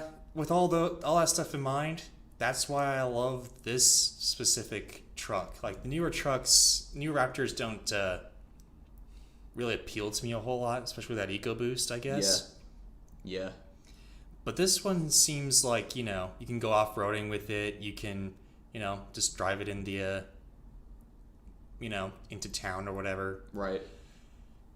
And this is a pretty good, like, high-class off-roading truck. Whereas, you get the the older, like crappier off-roading trucks, but this one seems like a high class. It is. It's a good Off-roading truck. Great design. And Yes. I would, if I don't get a Lariat and I can afford a Raptor, I would totally get a Raptor. Yes. But the only thing is with I the, would the get a- tires it has, it may make the ride quality a little bit bumpy. That's the Oh. only downside to that. For this truck? Mm-hmm. Oh, well, I don't care. Yeah, I mean it's a minor complaint, but Yeah. it'll bite you in the ass when you're on the long trek to the beach on the interstate, and it's like just bouncing all up and down a lot, and you're like, God, it vibrates so much. Yeah, I guess. I mean, I don't know. It's whatever. I It is. love this truck. I would buy I this do. truck. I would also. I actually might buy it one day. I will buy this truck one day once I have The money. $100,000. Nah, you Over don't need on- that much. I think Well, you can get one of those Raptors for around the I mean, obviously, $35,000 mark. $35,000. Used, but yeah. Oh, New, Oh. they're like 70, 60 grand, I think, somewhere around there. yeah. All right. Well, anywho, there's payment plans too. Like I can buy one for like $250 per month. So Oh, if you there's that. finance it, yeah. Yeah. So You could always finance. But yeah, it's the easier way. Anyway. those are the best F-150s. Yes. And now, Worst animated movies. let's do it. What is your worst animated movie? I'll tell you. Tell me. There's a lot of. Unfortunately, there's a lot of crap in this world. Yeah, People comes out think- of our asses. Yeah, people think that animation is so easy. Oh no, it's not. It's not. Especially if you hand draw it. Oh my god, that must Especially be the if you- most tedious thing ever. Especially if you have like a few animators or whatever. Yeah. It's really hard. Especially when you're trying to get something like as good as like Pixar or How to Train Your Dragon or Abominable, which I will say it's actually a pretty good, decent movie. Yeah. Not a lot of people have seen it though. But anyway, as good as Pixar is, and it's as good as DreamWorks can be, Yeah. on the flip side, there are a ton of just horse crap out Really? there. You're picking something from DreamWorks over Blue Sky? I'm not or picking Illumination? something from DreamWorks. Oh. I Although did there not are understand some- what you were saying then, Like sorry. Pixar and some DreamWorks movies are really good. Yes. Hashtag get Shrek'd. Yes. Shrek is. Some Shrek movies are good. Yeah. Some Shrek movies are pretty Meh. bad. They're just meh. Yeah. There are some that suck though. Oh yeah. Like for instance, The Lorax. either on story elements, like a lot of Illumination animations, Yeah. like the Lorax. Yes, so bad it's good. Yeah, it's definitely one of those. Oh my gosh, it is just. It's the terrible. definition of so bad it's good. I even say The Secret Life of Pets because it's pretty much Toy Story, but for pets. Yeah. It's so stupid. Minions sucks. How about a Rio? Rio I 2. like Rio. Rio 2 is hilariously bad. Holy crap. But that's not animation wise. That's just story wise. Okay. My pick for the worst animated movie is terrible both on a story aspect and an animation aspect. It is. I think that those two have to go hand in hand if Yeah. picking the worst animated movie ever Certainly. in existence. Certainly. And this is strictly movie based. Yeah. This isn't like a special, like Rhapsody Kids meet Santa Claus or whatever. Oh god. Which is utter horse trash. But that was a TV like special. Yeah. Shown once, but it technically counts. So you're going for something theatrical. Surprising enough, yes. So not Norm of the North or Elf Bowling the movie. Norm of the North actually was in theaters. Oh, was it? Yes. I did not know that. It was in theaters. I vaguely remember that actually. Unfortunately, though, it also has a sequel. So Oh yes. yes, it is. Yikes. I can't believe it made a sequel. It has multiple sequels, doesn't it? Like there's like 4 of them. I can't even. Just anymore. the fact I that just. you see it in Walmart, like Norm of the North 4. I like, know there's a. How? I know. I know there is at least one. There's a lot of Alpha and Omega sequels. Those suck. Alpha and Omega, the movie, is terrible. Mm-hmm. The one for me that sucks the most. Technically, people say it's a direct-to-video movie, but I've seen it in I actually saw it, or I didn't go to see it, but I actually knew, like it was in theaters for like maybe one night in like non, like indie theaters, but then it was pulled like after that one showing, so it technically counts. This movie is Food Fight. Oh my god, really? Yes. Oh my gosh. I forgot about that. This movie. The end scene is kind of hilarious though. It's so stupidly funny. Like in a Family Guy way. Yes, this movie is so atrocious. I Yeah. can't even begin to figure this out. I mean, this is pretty much Toy Story, but in a supermarket. Yeah. I guess it's kind of Lego Movie too, where it's a bunch of brands, but they're in their own like imaginary grocery store city that no one else can see. Yeah. I don't even get it. It's like the characters seem to range from like actual like spokespeople, like spokes characters from products. Like Mr. Clean is in it. He doesn't talk. That's hilarious. None of the products talk. Like the products that are made up for the movie talk, but the products that were like real don't talk. The California raisins, they're in there. And what's also weird in this movie is that they asked like a lot of products to be in this movie.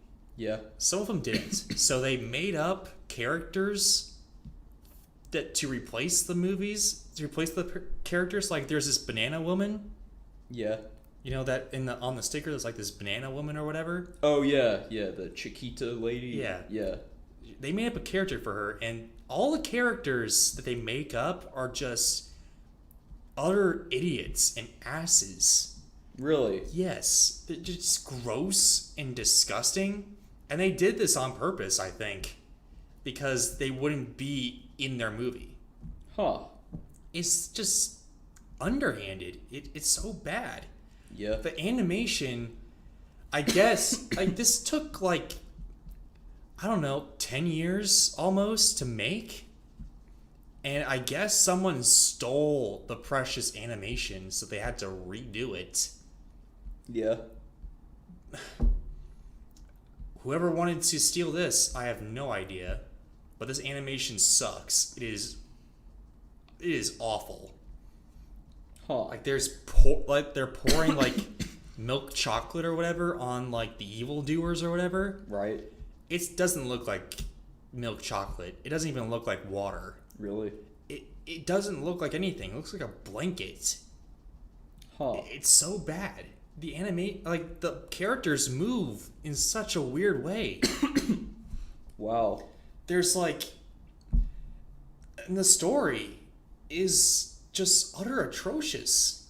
Like, there's this brand X that's trying to take over all the products somehow, but everyone gangs up on them.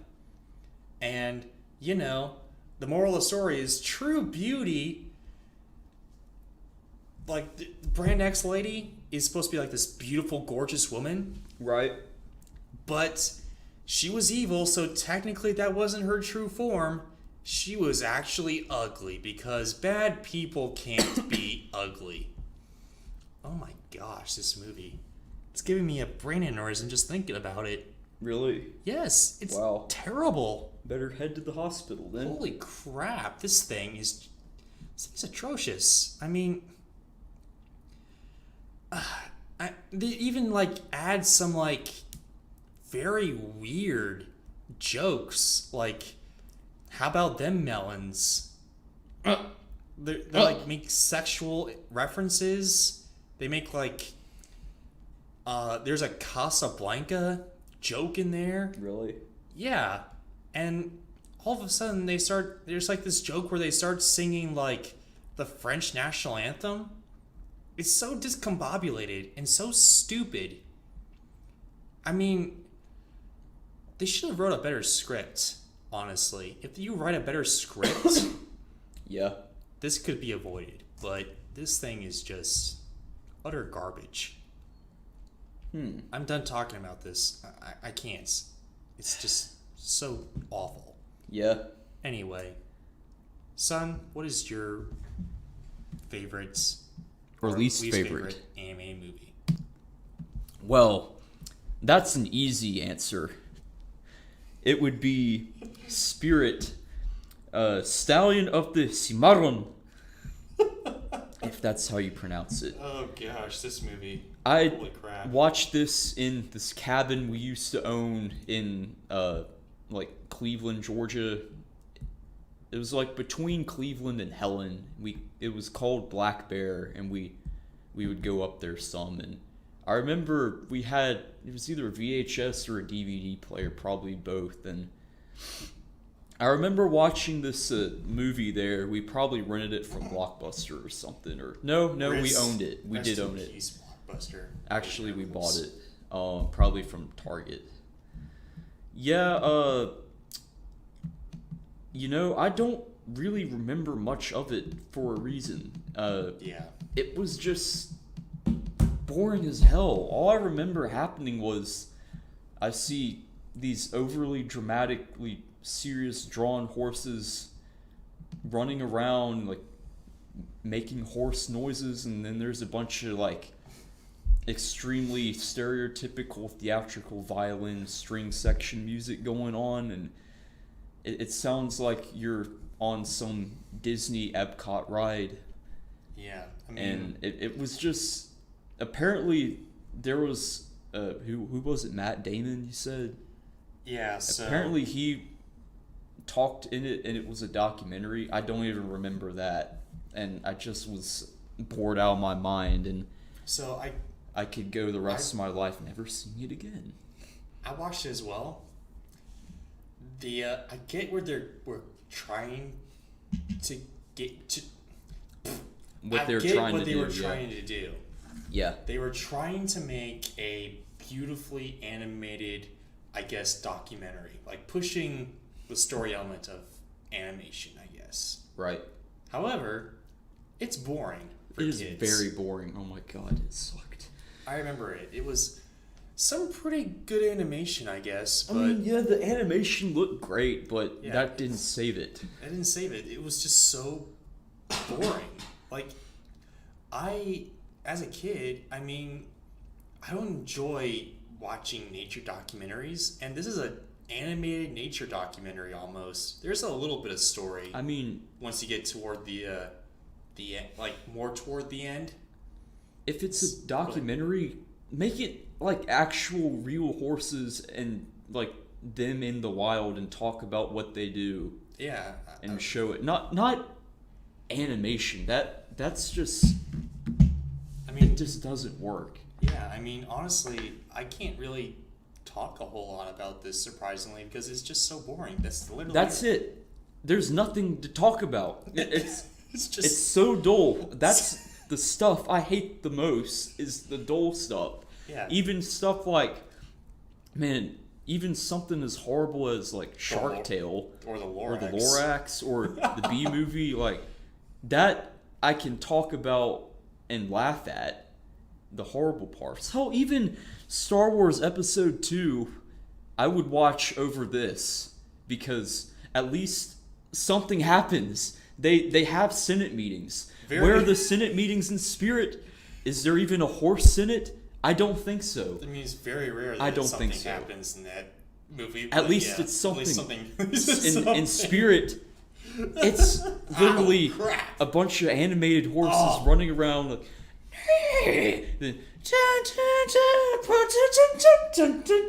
I think just- I think an Indian maybe finds them at the end. I think, but I didn't make it that far. I did not make it I that don't even far. remember, honestly. It's just horses. That's it. I mean, just pick a more. I get that whole thing, but I mean, like, pick a more interesting animal. I mean, I know girls love horses, but what about the guys? You I know? don't even know if the girls would have liked it. At least, at least Spirit was a Mustang. #Ford, but #Ford. I mean, yeah, DreamWorks is kind of a mixed bag. You can get like something spectacular and good, like Kung Fu Panda. all right. So How to apparently, Train Your Dragon. at the end, it turns into like a thing, a western almost. What? Like, With a colonel and his men fighting, you know, like, here we go to fight the buffalo in the old western chap, you know, like Theodore Roosevelt era, oh my turn of the gosh. century type of vibe. I guess I didn't even make it that far because I don't remember that. Apparently there's something about the U.S. Army in there with someone supposed to be like a custard or something. Oh my gosh. So maybe if I watched that part, it would have been a little better. But man, why can't that be the actual movie? Yeah. But I what mean, do we need this horse trash literally at the beginning of this trash about horses? Yes, Again, this is horse trash it is. defined 100%. If you want Again. horse trash, this is actual horse trash right here. Again, it's the script. I mean, they didn't overlay anything. Like, you can't. They didn't cut to, like, I guess the Indian that finds them or whatever. Yeah, Or any of the colonel stuff. right. I mean, that could work, but just cut to the actual plot and Yes, storyline. please. Because all I saw was like the horses like galloping in the west, Yeah. and then the Yeah. Indian finding him, and then that's literally it. I can't remember the custard guy. I definitely just remember horses in like a meadow. That's all I remember, and just being like, I don't want to do this. I want to play with toys. Yeah, I mean DreamWorks. Hashtag Toy Story. Anyway, so Yes. DreamWorks is kind of a mixed bag where Yeah, I agree. they either make something really good. There's always a template as well too. Like you watch a DreamWorks series, Yeah. there's always a template. They Like do have a DreamWorks vibe. You're right. I Like- get what you're saying. always just remember just think about this for a second. Always, whenever there's a sequel, they always go to find the main character's father or mother. How to Train Your Dragon. What's the main plot? yes. Yeah, it's always Actually, I've never seen that, but did that happen in Shrek? One of the Shreks? that happened. Yeah, One that of the happened. Shreks had that, not the You know, original. Was it Shrek the second 2 one? Okay, yeah. But they went to go find Fiona's family. Ah, okay. Yes. And then How to Train Your Dragon 2. They went to Shrek go turns find, into the ogre herself. Yeah, and Like my putter. they in Fiona the putter. How I to like Train it. Your Dragon 2, Shrek. they went to go find Hiccup's mother. Wait. It's a template for DreamWorks sequels then. It's a template for DreamWorks movies, I guess. Did that happen in Shark Tale? No. I but don't think so. I just it remember is- the Burger King knockoff. Yeah. It's a template for, DreamWorks franchises, I guess. I see. But it's always there. Even in Kung Fu Panda. It was late in Kung Fu Panda. Yeah, it is in that. You're right. It's in Kung Fu Panda 3, not Kung Fu Panda 2. But it's still in there. I mean, what the hell? That's Mother of God, Bobby. literally mother, because that's where you're gonna go find is the mother. Anyway. Yes, but yeah, I guess that's my my least favorite animated film. It would have to be Spirit. Stallion of the whatever the Cimarron. Cimarron, Stallion del Cimarron. Aquí, no, acá Yeah. el supermercado de Guarmartes, no. So There you have it. That's yeah, all I got. DreamWorks is kind of a mixed bag. You get Yeah. some good ones like How to Train Your Dragon and Kung Fu Panda. Then you get stuff like Home, and I've never even heard of Home. it's like Sheldon from The Big Bang Theory voices this alien and does a lot of fart jokes. Oh wait. Yeah, Oh yeah. bull crap like that. You get I vaguely remember that. Captain Underpants. That stupid movie. Well, that was a decent book series though. Terrible movie though. Yeah, I could see that not being a good movie. And Maybe funny for kids, but that's about it. Shark's Tale and this movie. This movie is garbage. I would pick Shark's Tale over Spirit. Yeah, Spirit is utterly boring. It is so bad. Oh god. It's not even so bad it's good. It's at that awful threshold between good and so bad that it's good. It's just bad but not bad enough to be funny. Yeah, I mean, what's the worst? Those are the worst in What my it- books. What is the worst sin a movie can do? Be boring. Yeah, if you watch Because- it to be entertained, hell, even there were a few, and granted, it was very, very few, but there were at least a small selection of bits of Star Wars Episode 2 that I was entertained by. Same. This literally had nothing from what I remember Yeah. at all. Absolutely nothing. This That's movie's not okay. the worst sin a movie can make is be as boring. At least I can say Food Fight was Like, Food Fight, somewhat entertaining, I Food guess. Fight to me looks like it'd be so bad it's good. Yeah. It looks like one of those, but just Dude, from a technical aspect, it's probably horrible. Yeah. And this movie, so bad it's bad. It's just bad. Anyway, that is DreamWorks in a nutshell. Hashtag Stallion, Spirit of the Cimarron. Of the Cimarron, Cimarron. I don't more like know. Spirit of the Sucks. Yeah. And now, I don't know about you, but let's talk about trucks that suck. The few that do.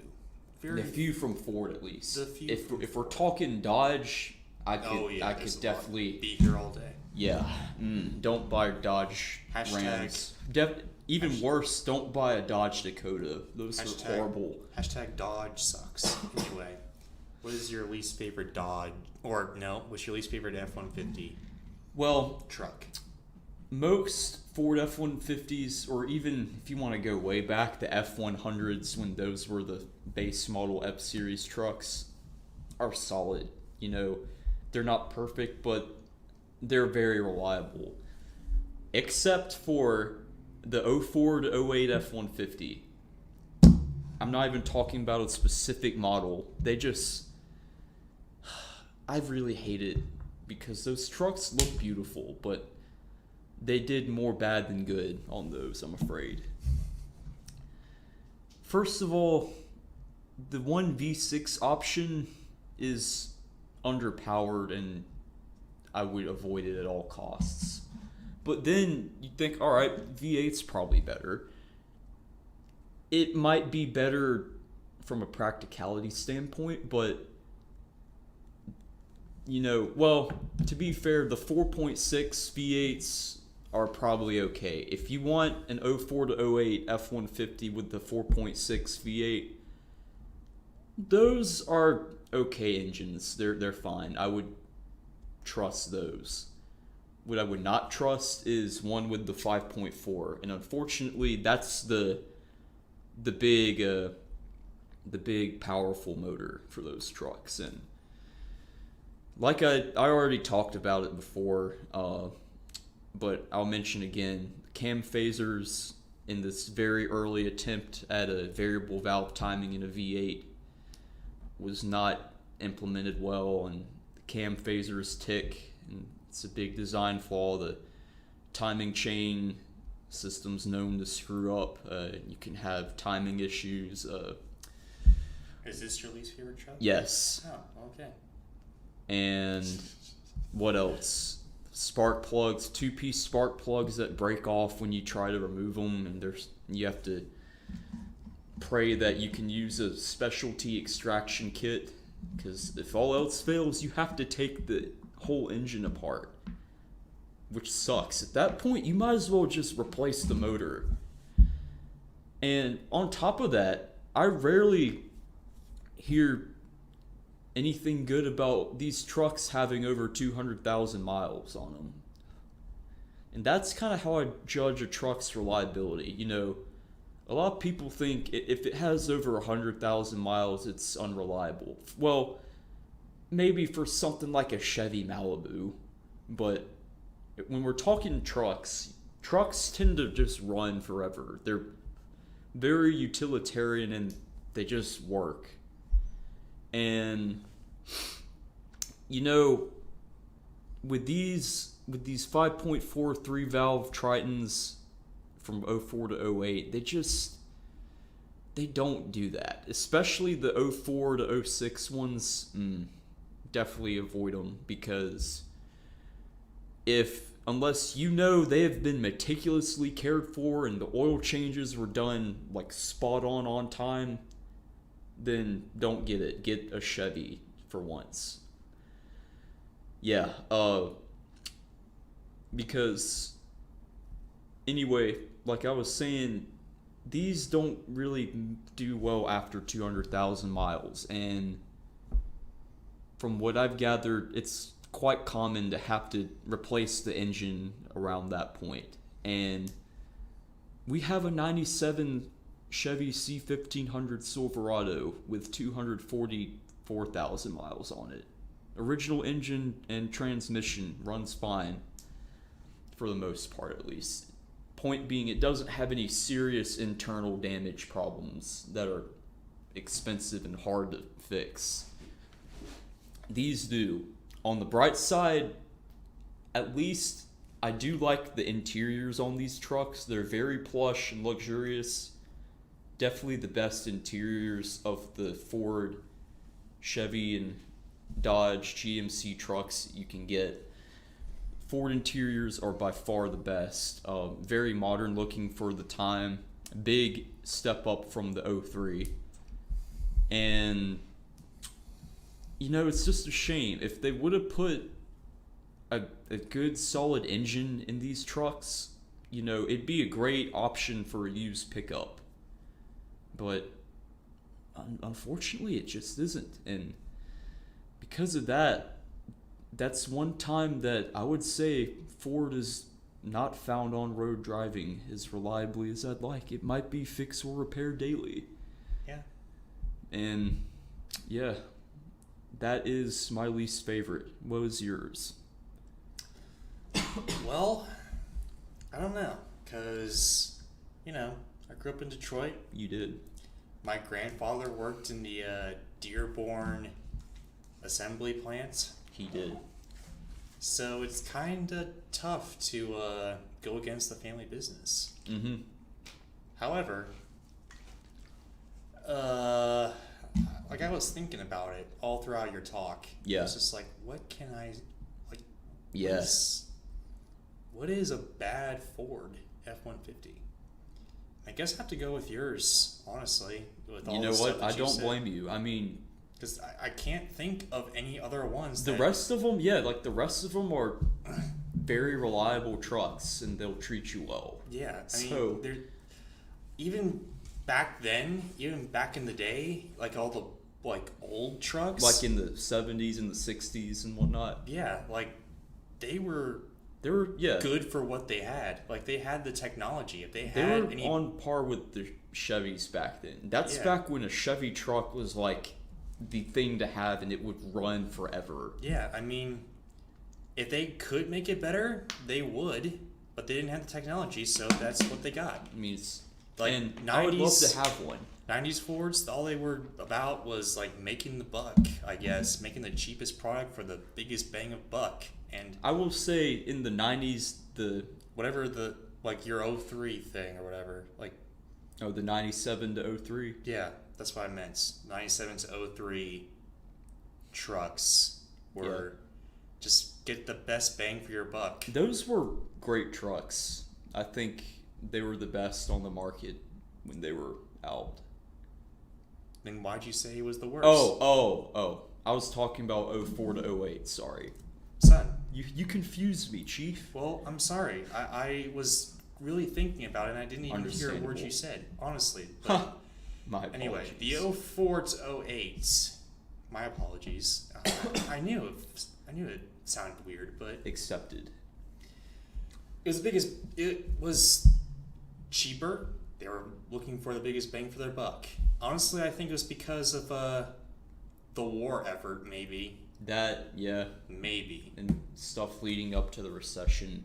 Although, recession-wise, they came out with the 09, like the 09 to Yeah. 2014 See, stuff, which is Like the my best. favorite truck. They totally So- did a 180. They took what was good about the 04 to 08, they fixed the reliability issues and made it even better. Yeah, which is weird because That's why that's a great truck. That was during the recession, so They what had the heck? best truck during the recession, that's Yeah, for sure. it's like, what the heck? What's the deal with this? So, I don't understand that, but honestly, I think it was business decisions. Probably was. I think in 09, I guess they went back to their core family beliefs Perhaps they did. and went quality over quantity. To a degree. Ford is still, unfortunately, like all the American companies that make cars, and they tend to cut costs a little more than they should, but they do less of that than GM and Chrysler, Yeah, for sure, and probably even Tesla nowadays. yeah. I mean, If you want to count them. we can go into Tesla up the whirlwind Huh. with the stupid Elon Musk and his Mhm. idiocracies. But anyway, Yes. I'll just leave this here. Okay. And this is it. Elon Musk has some great ideas, Yeah. some good business ideas. However, the way he conducts himself is stupid. And I I'll agree. Leave it at that. Agreed. Anyway, so I don't even think Tesla has trucks, so whatever. Anyway, Not that I know of. so Ford, honestly, you gotta make cuts if you're going to be a business. Yeah. They I do mean, however they do That's less. how I lost my job. Yeah, So, they do less though than GM though and Chevy. So they well, put GM is Chevy. well, okay. Well, anyway, they put. GM and I still think they put quality over quantity nowadays. Yeah. Then again, that might just be my Ford love glasses because I'm Yeah. in the Ford family. So As much as I hate it, I do think currently Fords are coming from my Mustang ownership. They're a little bit cheaper feeling than they were during that recession era. I don't know what happened. They're still good, but I don't know. I sense that the quality's maybe a little bit lacking. Yeah, I don't GM know. went up Maybe a it's- bit, but not a whole lot. Maybe it's because they're restructured their entire. We're gonna go off on a tangent, but Yeah, a They little like- bit. like they stopped making sedans. Now they just make Mustangs and trucks And that's- SUVs That's and pretty much cargo it. vans That's pretty much it. So in the U.S. yeah, so Well, I mean, if you think about it, the Ford products that weren't, the trucks or SUVs and vans and the Mustangs, they weren't really in high demand. I mean, Ford can make a great truck. What they suck at in a modern sense is making it just a regular old sedan or a crossover type of thing. Those, or even a subcompact economy car, yeah, those had some issues. I would not go for one of those. Stick to the Japs if you want something small. They have that down. It's like Ford for trucks, Toyota for a car if you don't care about cars. And there you are. So that's my take on that. Now it's time for theme park reviews brought to you by Coca-Cola and Tesla. Sure. Why not? Like they're ever gonna sponsor us. They might if we ever, get off the ground. Hashtag subscribe, hashtag like, hashtag leave a Please. comment. Please and do. thank you. Yes. Ring that bell, click all notifications, not, customized notifications, whatever the heck that is. Right. Get all those notifications, son. Yes. Anywho, now and leave a comment so we can talk to you guys about your comments, like Victor and his idiot, Yes. stupid comments. Yep. We won't be as harsh as Victor if you leave a nice comment. So leave us a comment. Totally. And now, let's talk about a ride that only I rode, and that was the Hulk. Yes, I did not ride this one because it was scary. Yeah, I could see that. To be honest, the Rip Ride Rocket was probably scarier. Well, I achieved that, so yeet! It was still probably one you would have done your eye closing and praying on, that we all know and love. The trademarked the trademark and the Linden Trump face. the China face, the China. Yes. If I think I may have a picture somewhere, but I'll have to Well, look. at least I didn't serve McDonald's to hardworking college students. Oh, Look that up. It's real. It's one of the stupid things he's done. Anyway, lol. not talking about politics. Let's Yes. talk about the Hulk. So, this ride is probably my favorite one. Is it green? Yes. There you go. It starts off by you go up in like a tunnel, and you go up with a normal chain-driven thing like most coasters have, where it's like. But then you hear a voice, a female voice, probably working with Banner. Hi, Hulk. It's me. It might have been Betty. Betsy. Or Betty, yeah. It's not Betsy. It's Betty, okay. It could have been her. It was some voice. It's like Betty Ross, I think. Something like that. Betsy Ross? I know That's the Red Cross woman. I know there's a Colonel Ross, I think. Ross. I don't remember. All I remember is there's a voice that says something and then you get launched like ASAP. There's some sort of motor, probably it's some kind of electromagnetic induction technology that propels you up really fast. You're accelerating uphill because of that. Yeah. So the suspense is kind of like, all right, it's over with, and all of a sudden and you're just going like 45 miles per hour uphill, and then it turns into a standard coaster with some very, very good loops. It's a smooth ride too, much smoother than the Rip Ride Rocket, I think. The ride quality is good. I like, it goes over the pond there. That's kind of a nice thing to look at while you're upside down, and if your skit's making hilarious or serious faces on purpose, and sticking your hand in your mouth for the camera at the end, just because why not? And the waiting area is nice. It's got a Banner. Is it Banner Labs? Is that what that is? I think it is. Okay. In the comics. It's based on the comics. Okay, then it's Banner Labs, I think. Yeah. It's got that whole vibe going, and you're there with Banner Labs, and it's good. I like it a lot. Yeah. Great ride. That's the Mummy is probably either tied or a close second to the Hulk. The Hulk is just, when I think of a perfect roller coaster that's an extreme one, and not like a chill coaster, but like a high thrill roller coaster, that is my ideal coaster right there is the Hulk. Probably the best coaster I've ever been on. Probably because growing up, that was your favorite superhero, I guess. Yeah, I mean, to be fair, you're right. The Hulk was my favorite superhero. Nowadays, I'd say it's probably Batman, but I think we went over that already in another I will give it to you, though. podcast. Yeah, I will give it to you, though. Hulk is a pretty decent superhero. One of my favorites. He's got the whole Dr. Jekyll and Mr. Hyde type of Yeah, he does. thing to him.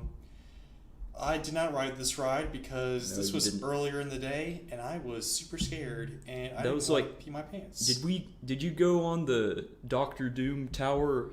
I did go on the Dr. Or no, Doom I know Tower. you did, but was that before the Hulk or after? That was, I think it was after, or maybe it was before, and then I think that's what made you not want to ride it. maybe yeah. Okay. Understandable. But if you whatever. can do the Rip Ride Rocket, you can do the Hulk. The Hulk's a better ride experience. I hated the Rip Ride Rocket because it scared me half to death. It's- Although it's a good roller coaster, I will say that. I just hate roller coasters, so there you go. Yeah. I mean, for me, it's just like, that's a great ride, the Rip Ride Rocket. It's a good concept. I wish they would smoothen it out a bit, though. It's really jerky, Yeah. and Oh, I well. didn't like that. Anyway, I would From give the it... look, from the look of it, though, I will say it looks like a pretty decent roller coaster. It is. It's a very beautiful looking Beautifully piece of designed. architecture. Like from an artistic standpoint, like if I took a professional photo of a roller coaster and put it on the wall, this would be the one to take a picture of Yeah. There you go. because it's so beautiful and the landscape surrounding it. It's just, I mean, it's something that Disney hasn't even been able to do. Which is surprising because Well, maybe with the Matterhorn. Kilimanjaro, or no, Expedition Everest, that's the name of it. Oh yeah. That I remember one that maybe is close, but that coaster's not as thrilling. It's fun though. Is that the Matterhorn? No, that's in Disneyland. Oh, well, never mind then. This is the one with the Yeti, Yeah, that's where it what goes backwards. That's what I thought it was. Oh, the Matterhorn's like a bobsled thing. As you It's know, kind of like ladies and Space gentlemen. Mountain. As you know, ladies and gentlemen, I have not been to Disney World. We'll change that one day. Maybe. I think you're gonna want to. I You would like it. I would like it. You would Unless like it there's more no- than Universal, to be honest. I would, because there's this new Star Wars land that I would really want to go into. However, I don't know, cost-wise and It is expensive as hell. It is. Well, Universal was too. That drained a lot of my bank account when we went on that trip. not as much as Disney, but True. still, it's It's pricey. yeah, among other things. Anyway, since I didn't go on this ride, Yes. I can't really grade it fairly. From the looks of it, I would probably, and if I like roller coasters, probably give it an A, but I can't, therefore I won't. I will be giving it a solid A+. A plus. I love it. It's my favorite roller coaster of all time. Interesting. That is my favorite. There are even the ones at Six Flags, which are, more about the thrill element than even the theme. But AKA the Batman. yeah, I mean, Batman's a great one too. I love that ride. And yes, folks, there was a man who got decapitated there because he was an stupidly idiot. climbed over the fence to grab a hat or something, He was an idiot. which is Therefore- not smart. Yeah, however, Six Flags needs to make like a fence that's There so was high. a fence. That's so high That's they the can't point. jump over it. He didn't jump. He just climbed that high. That's Oh. the point. Well, then He there you really just did not think that one through. I don't know what he was doing. go. Do they have signs that says "Don't climb the fence"? They have signs that say "Do not enter," "Danger," "Hazardous area," Okay, "Authorized well- personnel only." Okay, well that guy was an idiot, and he's going to the idiot afterlife. So there you go. For sure. But anyway, point being, Six Flags has some great coasters, but none of them were quite there to the Hulk. The Hulk wins because of the theming. I'd say ride-wise, there are some that are on par with it, but the theme Theme of the and Hulk. the green color of it and the nostalgia from my childhood, Yeah. A+ all day long. I mean, if I went in there, probably dive into the comic book aesthetic and all that. Kind of like Spider-Man. It even had like a gamma reactor thing in there Oh, well, there you go. in the waiting area, which is cool. I mean, I would probably dive into this a lot more with, like, Spider-Man, I guess. Spider-Man did it better though. There's less of that at the Hulk. Yeah, I guess it's because, you know, more people associate themselves with Spider-Man than the Hulk. Well, the So, Hulk's also an outdoor ride, so That's there's also true. less, of that. But yeah, that's my take on the Hulk. And that is the Hulk, ladies and gentlemen. And I guess we did it in under 10 minutes, I think. So, Yes. there you go. Yes. One person's point of view. Oh yeah. From a certain point of view. And now, shall we talk about the meme of the day? Memeopolis. For Memeopolis, that's right. Memeopolis. It's the opolis of memes. Memeopolis. Opolis is- Get down with your bad self. Dun, dun, dun, dun, dun. Dun, dun, dun, dun, dun. So, Michael Till it's cool, just cool, into the mouth.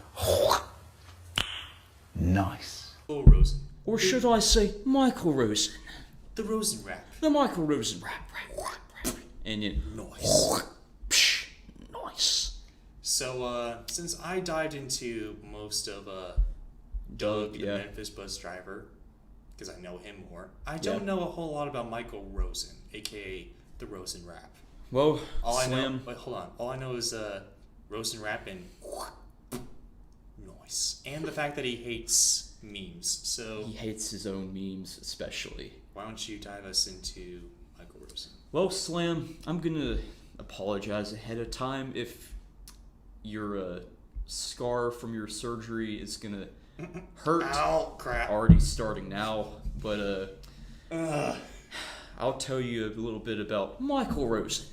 Hashtag Rosen rap. So Michael Rosen is this semi-famous children's author in the UK. Already laughing and crying. Oh.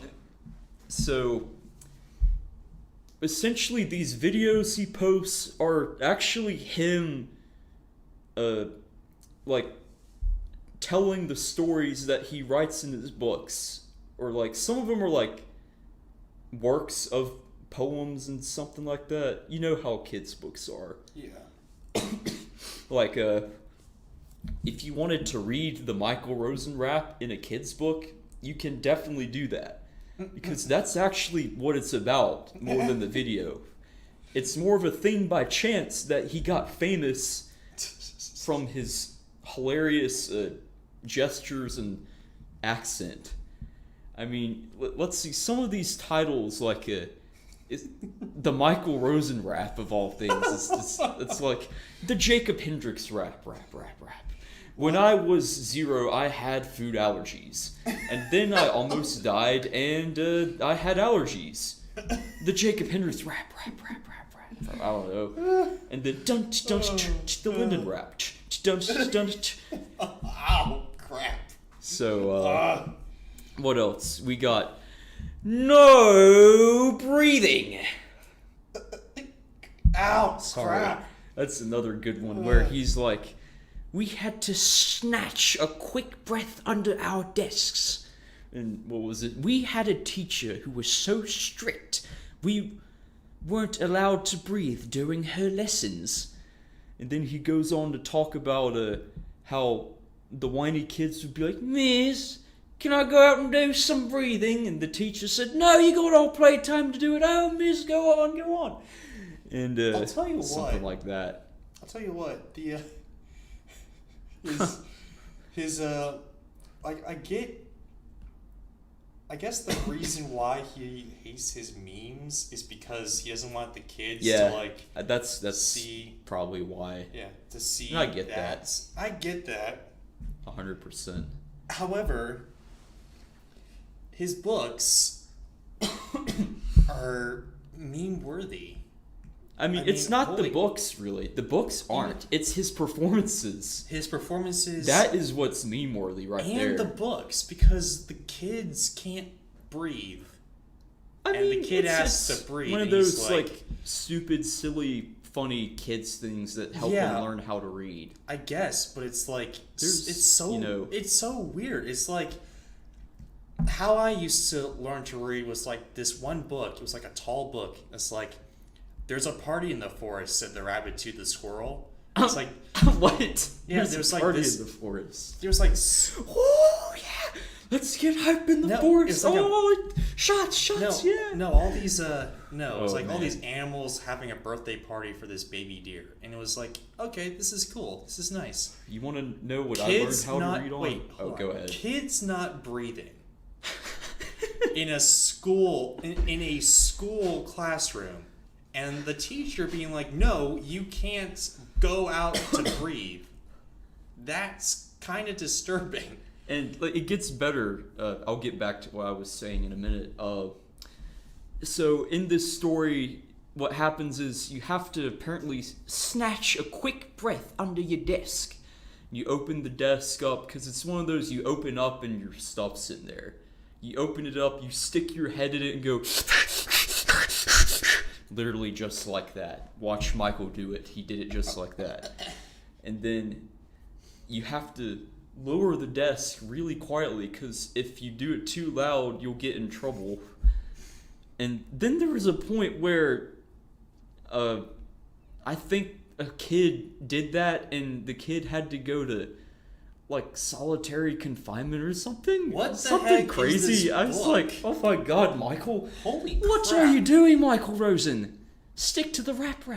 This is like this is not a little kid's book. This is like It's a little disturbing for like- kids. maybe like 11-year-old can read this, or a 10-year-old, but not like a 4-year-old. I mean, what the heck is this? Well, there's more. Like, oh my gosh. There's like we just said, the Michael Rosen rap, where he talks about these life events in a rap form.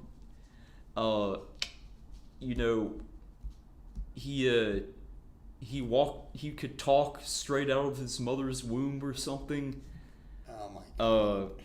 And How do you not make this a meme? Michael? I mean, he My juked gosh. and jived around that room, blada bada, bing bang, bawak bamboo, something like that. And then he just talks about other stuff, and then there's the classic hot food, where he goes, psh, nice. And it's all about where they're having a family dinner, and you have the potato was really hot, and all of the siblings take a chunk on the spoon and they blow it till it's cool, just cool, into the mouth. Nice. But then his dad apparently takes a great big chunk of potato and stuffs it in his mouth, and that really does it. His eyes pop out. He spits it out and says, "Watch out, everyone, the potato's really hot." Then makes this weird face, kind of like we're seeing now. Yeah, I'm still seeing if he's alive. Oh, he is. He is. Okay. I mean, Medical. Oh, he dropped out of medical school too. oh gee, I wonder why. Middlesex Medical University. Oh my gosh. Anyway, so I'm just okay. So he is still alive, ladies and gentlemen. He's still going to make those memes. Anyway. Yeah, he still makes videos, I think. Anywho, so I get that we live in different societies with like the English and Americans, and how, you know, each one's like are different and all that, with like Yeah. terms of, you know, letting our kids experience different things. Like, for instance, James and the Giant Peach. That's very dark stuff. Yeah. And yet, you know, it was British and they got that, and, you know, kids liked it in America, but it's not like a 4 to 6 year old book. but his writings are just This is so very bizarre. bizarrely weird. Like, we got one called Useless Information. I'm reading some of the titles Useless information. here. We got Puzzle 1, Puzzle 2. I guess there were some puzzles in there. There's a puzzle trilogy. Conversations with a 2-year-old. Me and So- my brother. I can get that. I didn't. Fridge. Babysitter. Oh, yeah. Babysitter's the one about sitting on babies, I'm sure. Sitting on babies. But there are all kind of memes out there where Good, because they have him. It's like Michael Rosen's horrible bathroom experience where he's like, the plunger was stuck to my butt, and he's like, uh-oh, the poop was in the plunger or something. I was like, oh my god, what is this? And then I mean, they took the Michael Rosen rap and put a beat to it. I mean, honestly, like Michael Rosen poop would probably be a book. That's the weird part. Like Yeah, all he'd his probably books, do that. he'd probably write it. I mean, holy crap! So Sometimes you let so much out of your ass, you have to use the plunger. I mean, okay. Oh. So here's the deal, Michael Rosen. Michael, my God. Mike, if you're watching this or listening to this, Yes. if you are, which you probably aren't, but if you are, I understand you wanting to, keep your image good, I guess, for the youngins. Yes. But, I mean, how can you not meme Yeah, I know. this? I mean, not to, influence your artistic integrity, because everyone should write about what they want to, if it, is in the realms of, like,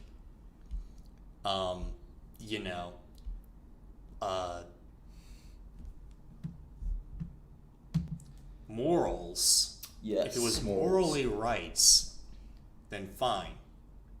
Right. You can write whatever you want.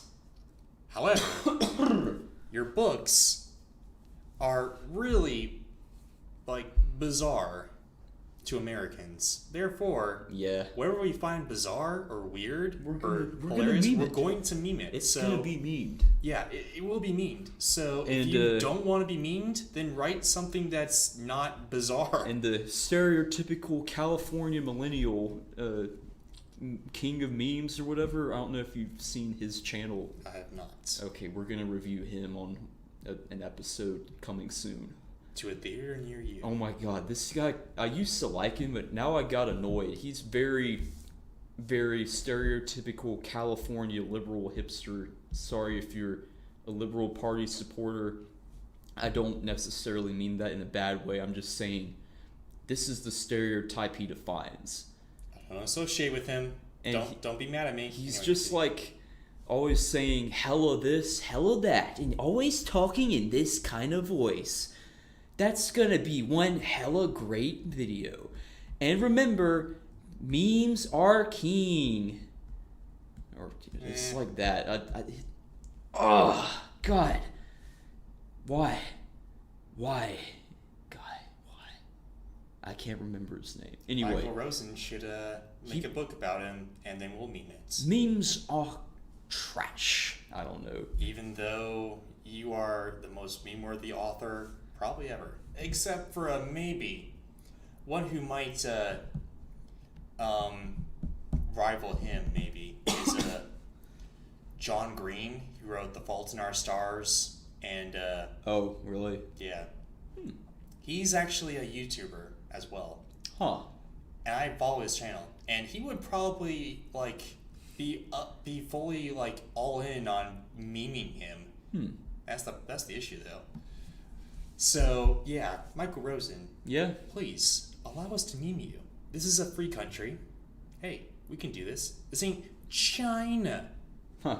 This ain't. It's all in good fun. It is all in good fun. We just have to educate our children to be smart and not watch things they're not mentally mature enough to understand or Or need read- to know yet. or read things that are so bizarre and so freaking weird. Fair man. enough. That's Stop. that's stop smoking your marijuana and like having all these weird ideas and putting down on paper.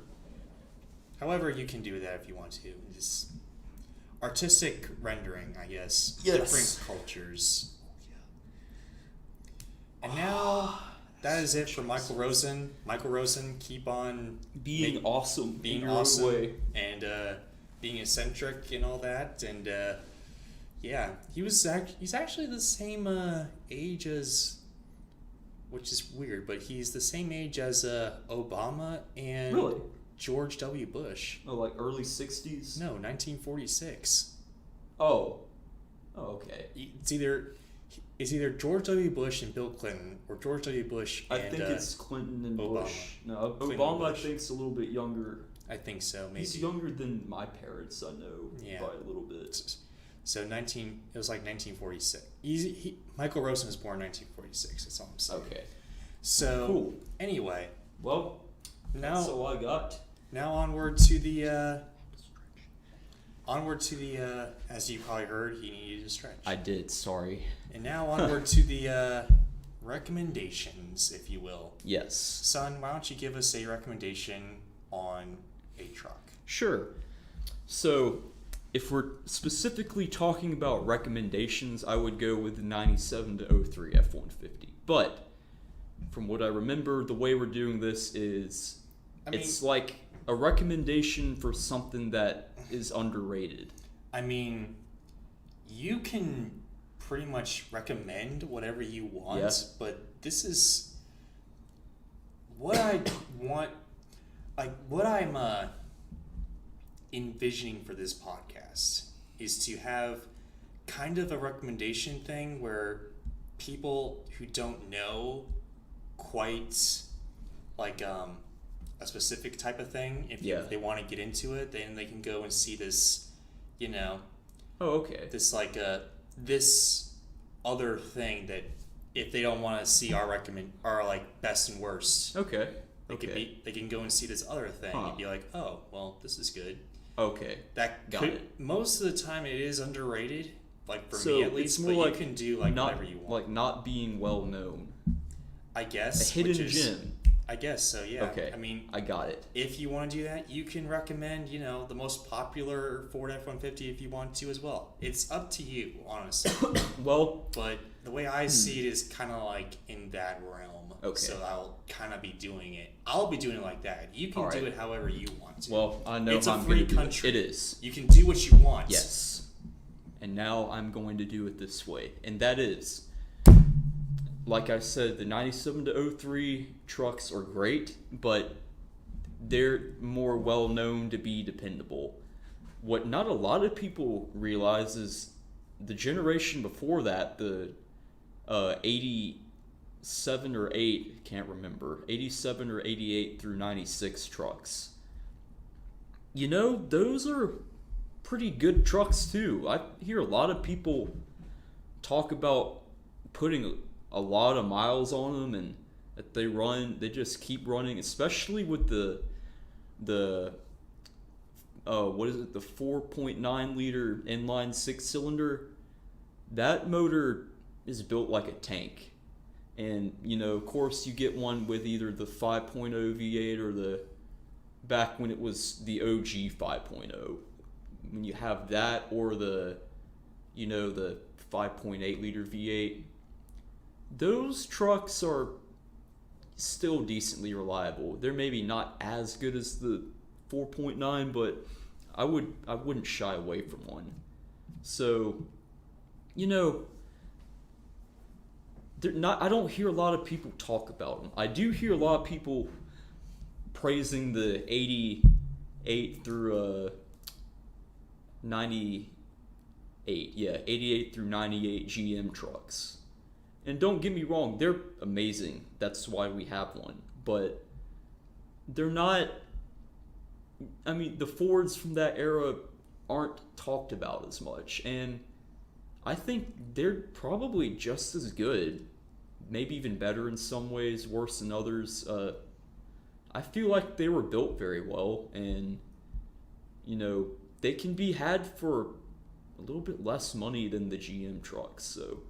great value in a pickup there. So, if you're looking for a good used truck, check out an 87 to 96 F Series. And that is my recommendation. What is your recommendation? Well, I'll tell you. As I said, animation, there's a lot Yes, of great works. you're right. A lot of great DreamWorks stuff. A lot of, like, every Pixar movie's great. A lot of great Disney stuff. I will say this. Even, some, not a lot, but there is some good,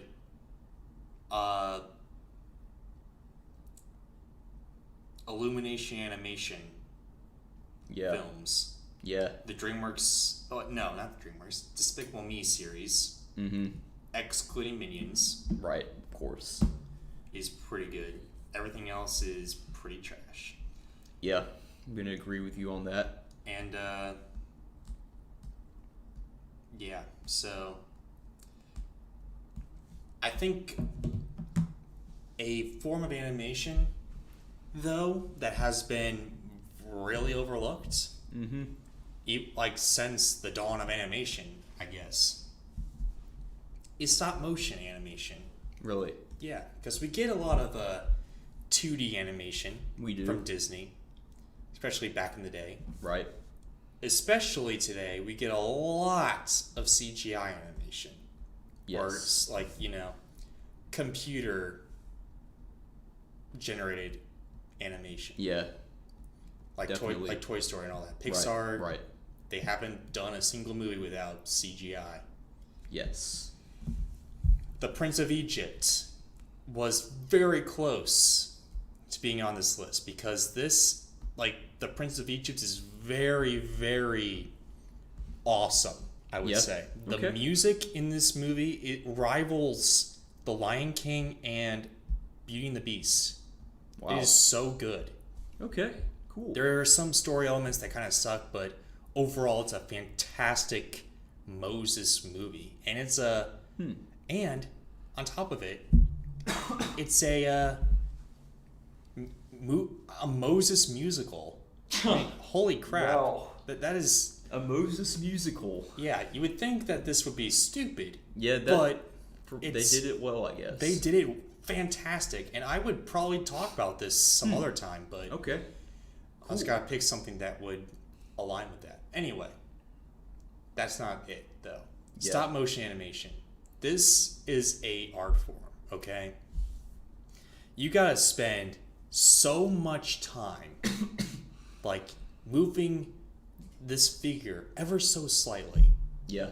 and yet make it like it was moving like in real form, and make like an hour and a half movie is like 5 years of just constant, constant taking picture, move a little bit, take a picture, moving a little bit. Yep. And that's when you actually have a good story. That's not even including the pre-production stuff or anything like that, or development process. The champions of this so far, I mean, there's The Nightmare Before Christmas and all that. There's Frank and Weenie, whatever. Right. But the champions of this, in my opinion, is Leica. I agree. Do you know who Leica is? Yeah. Leica made Coraline, which it's their big tentpole movie. I think it's Paranorman. I love Paranorman. Right.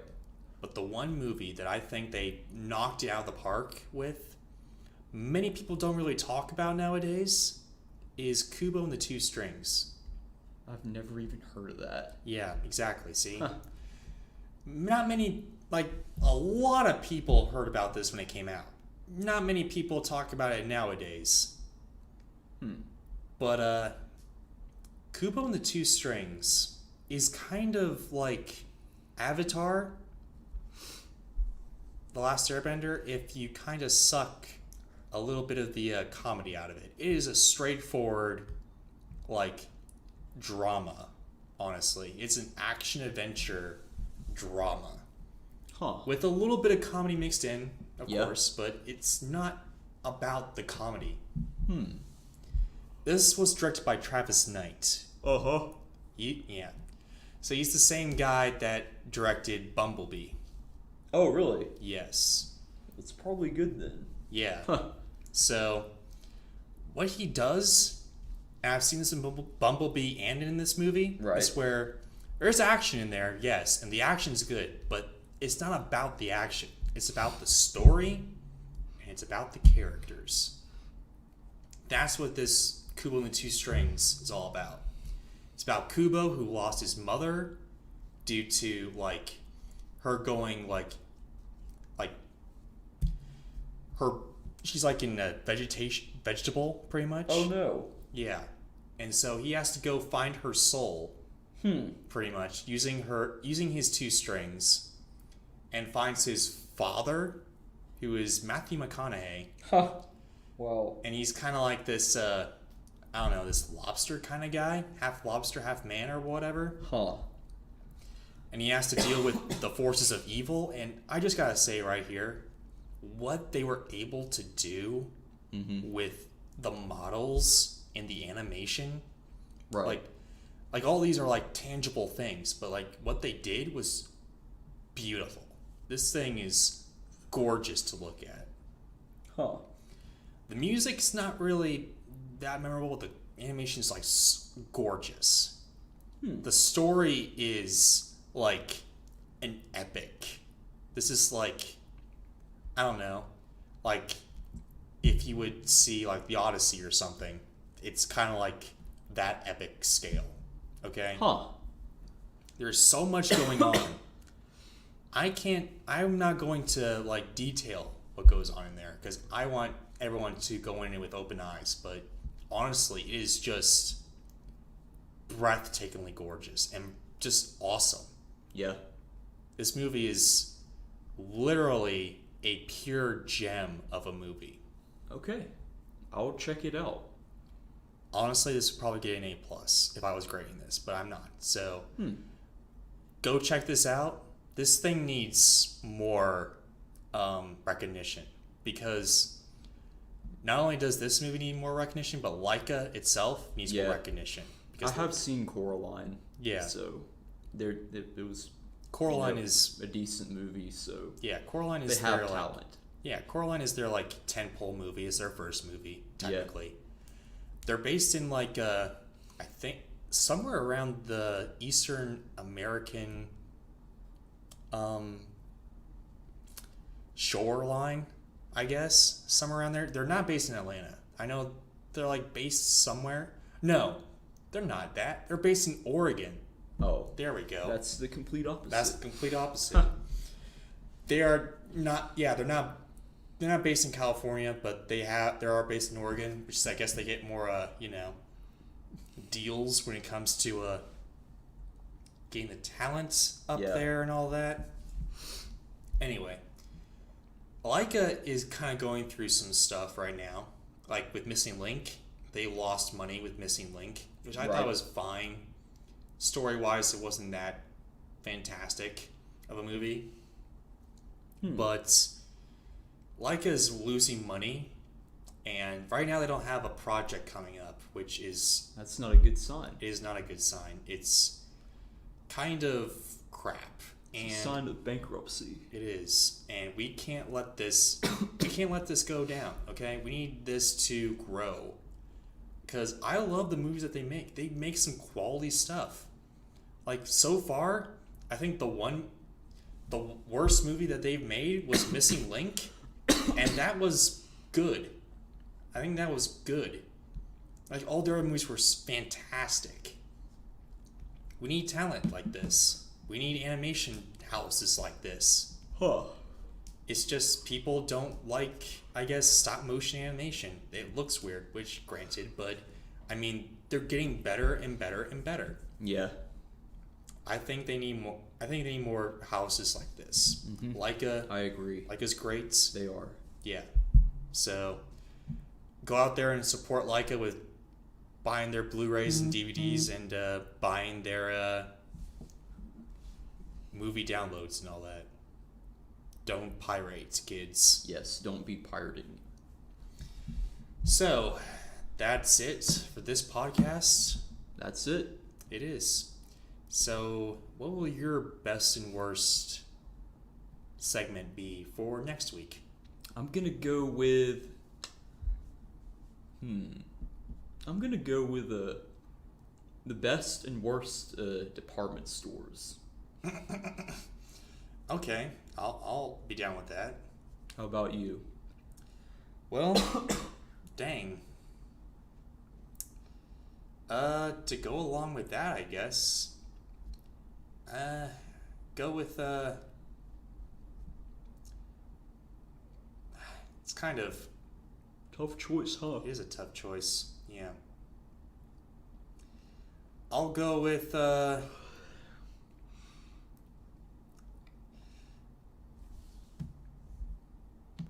tell you what. I'm gonna go totally different direction.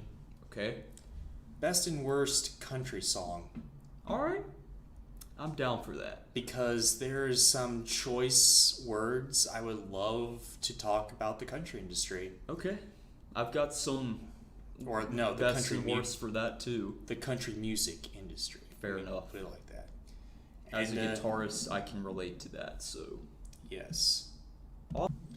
Awesome. So, I think our next theme park review or theme park ride review is something that will kind of coincide with me going into like this Harry Potter Yes. like frenzy now. Uh-huh. Harry Potter and the Forbidden Journey, Really? the ride or whatever. That Okay. thing, because I remember it being pretty good. I got some good quote unquote, I got some good footage for that. All right, good. And yeah, there's It's a that. good one to talk about, and I believe that concludes No, today's nope, episode. That does not. Does it conclude. not? No, Okay. it does not. I'm not leaving yet, folks. No, son. We got two more things to talk about. Yes, you're Yeah. right. My apologies. Memopolis. What's Memopolis? I had one earlier. Yeah, you did, and then you forgot about it. Let's see. Let's go with We could go for an oldie.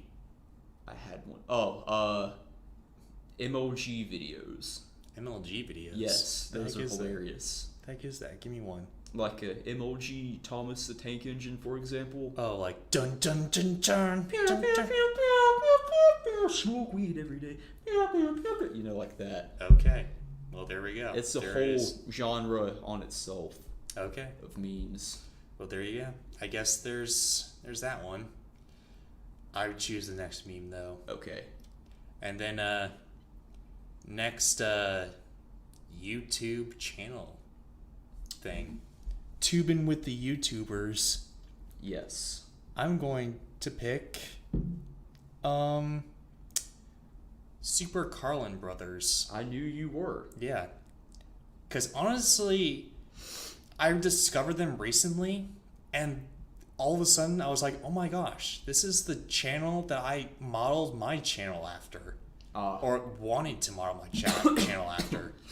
Interesting. Like this is like they exceeded what they wanted to and more. So I can't wait to talk about them. All right. I'll have to try and watch their videos some. Yeah, at least watch. So here's how that's gonna go. We're gonna watch the their like one of their early videos, watch their recent video, and then compare most of their content as a whole. All right. Like with the gaming historian. Sure. All right, cool. And that's it, folks. That's all. That's all, folks. Dun dun dun dun dun. Congrats on another great run of this podcast, Why, son. thank you. Same to you. Let's hope that there's another comment to laugh about We'll see. in the later years. We'll see. Or the later next Days. podcast. Anyway, Yeah. adios, guys. Have a good night, and we'll see you on D podcast number 8 or whatever the heck this one And is. this is Slam and Skits signing off. Take care, ladies and gentlemen. Ba-dum bum ba-dum bum. Duh!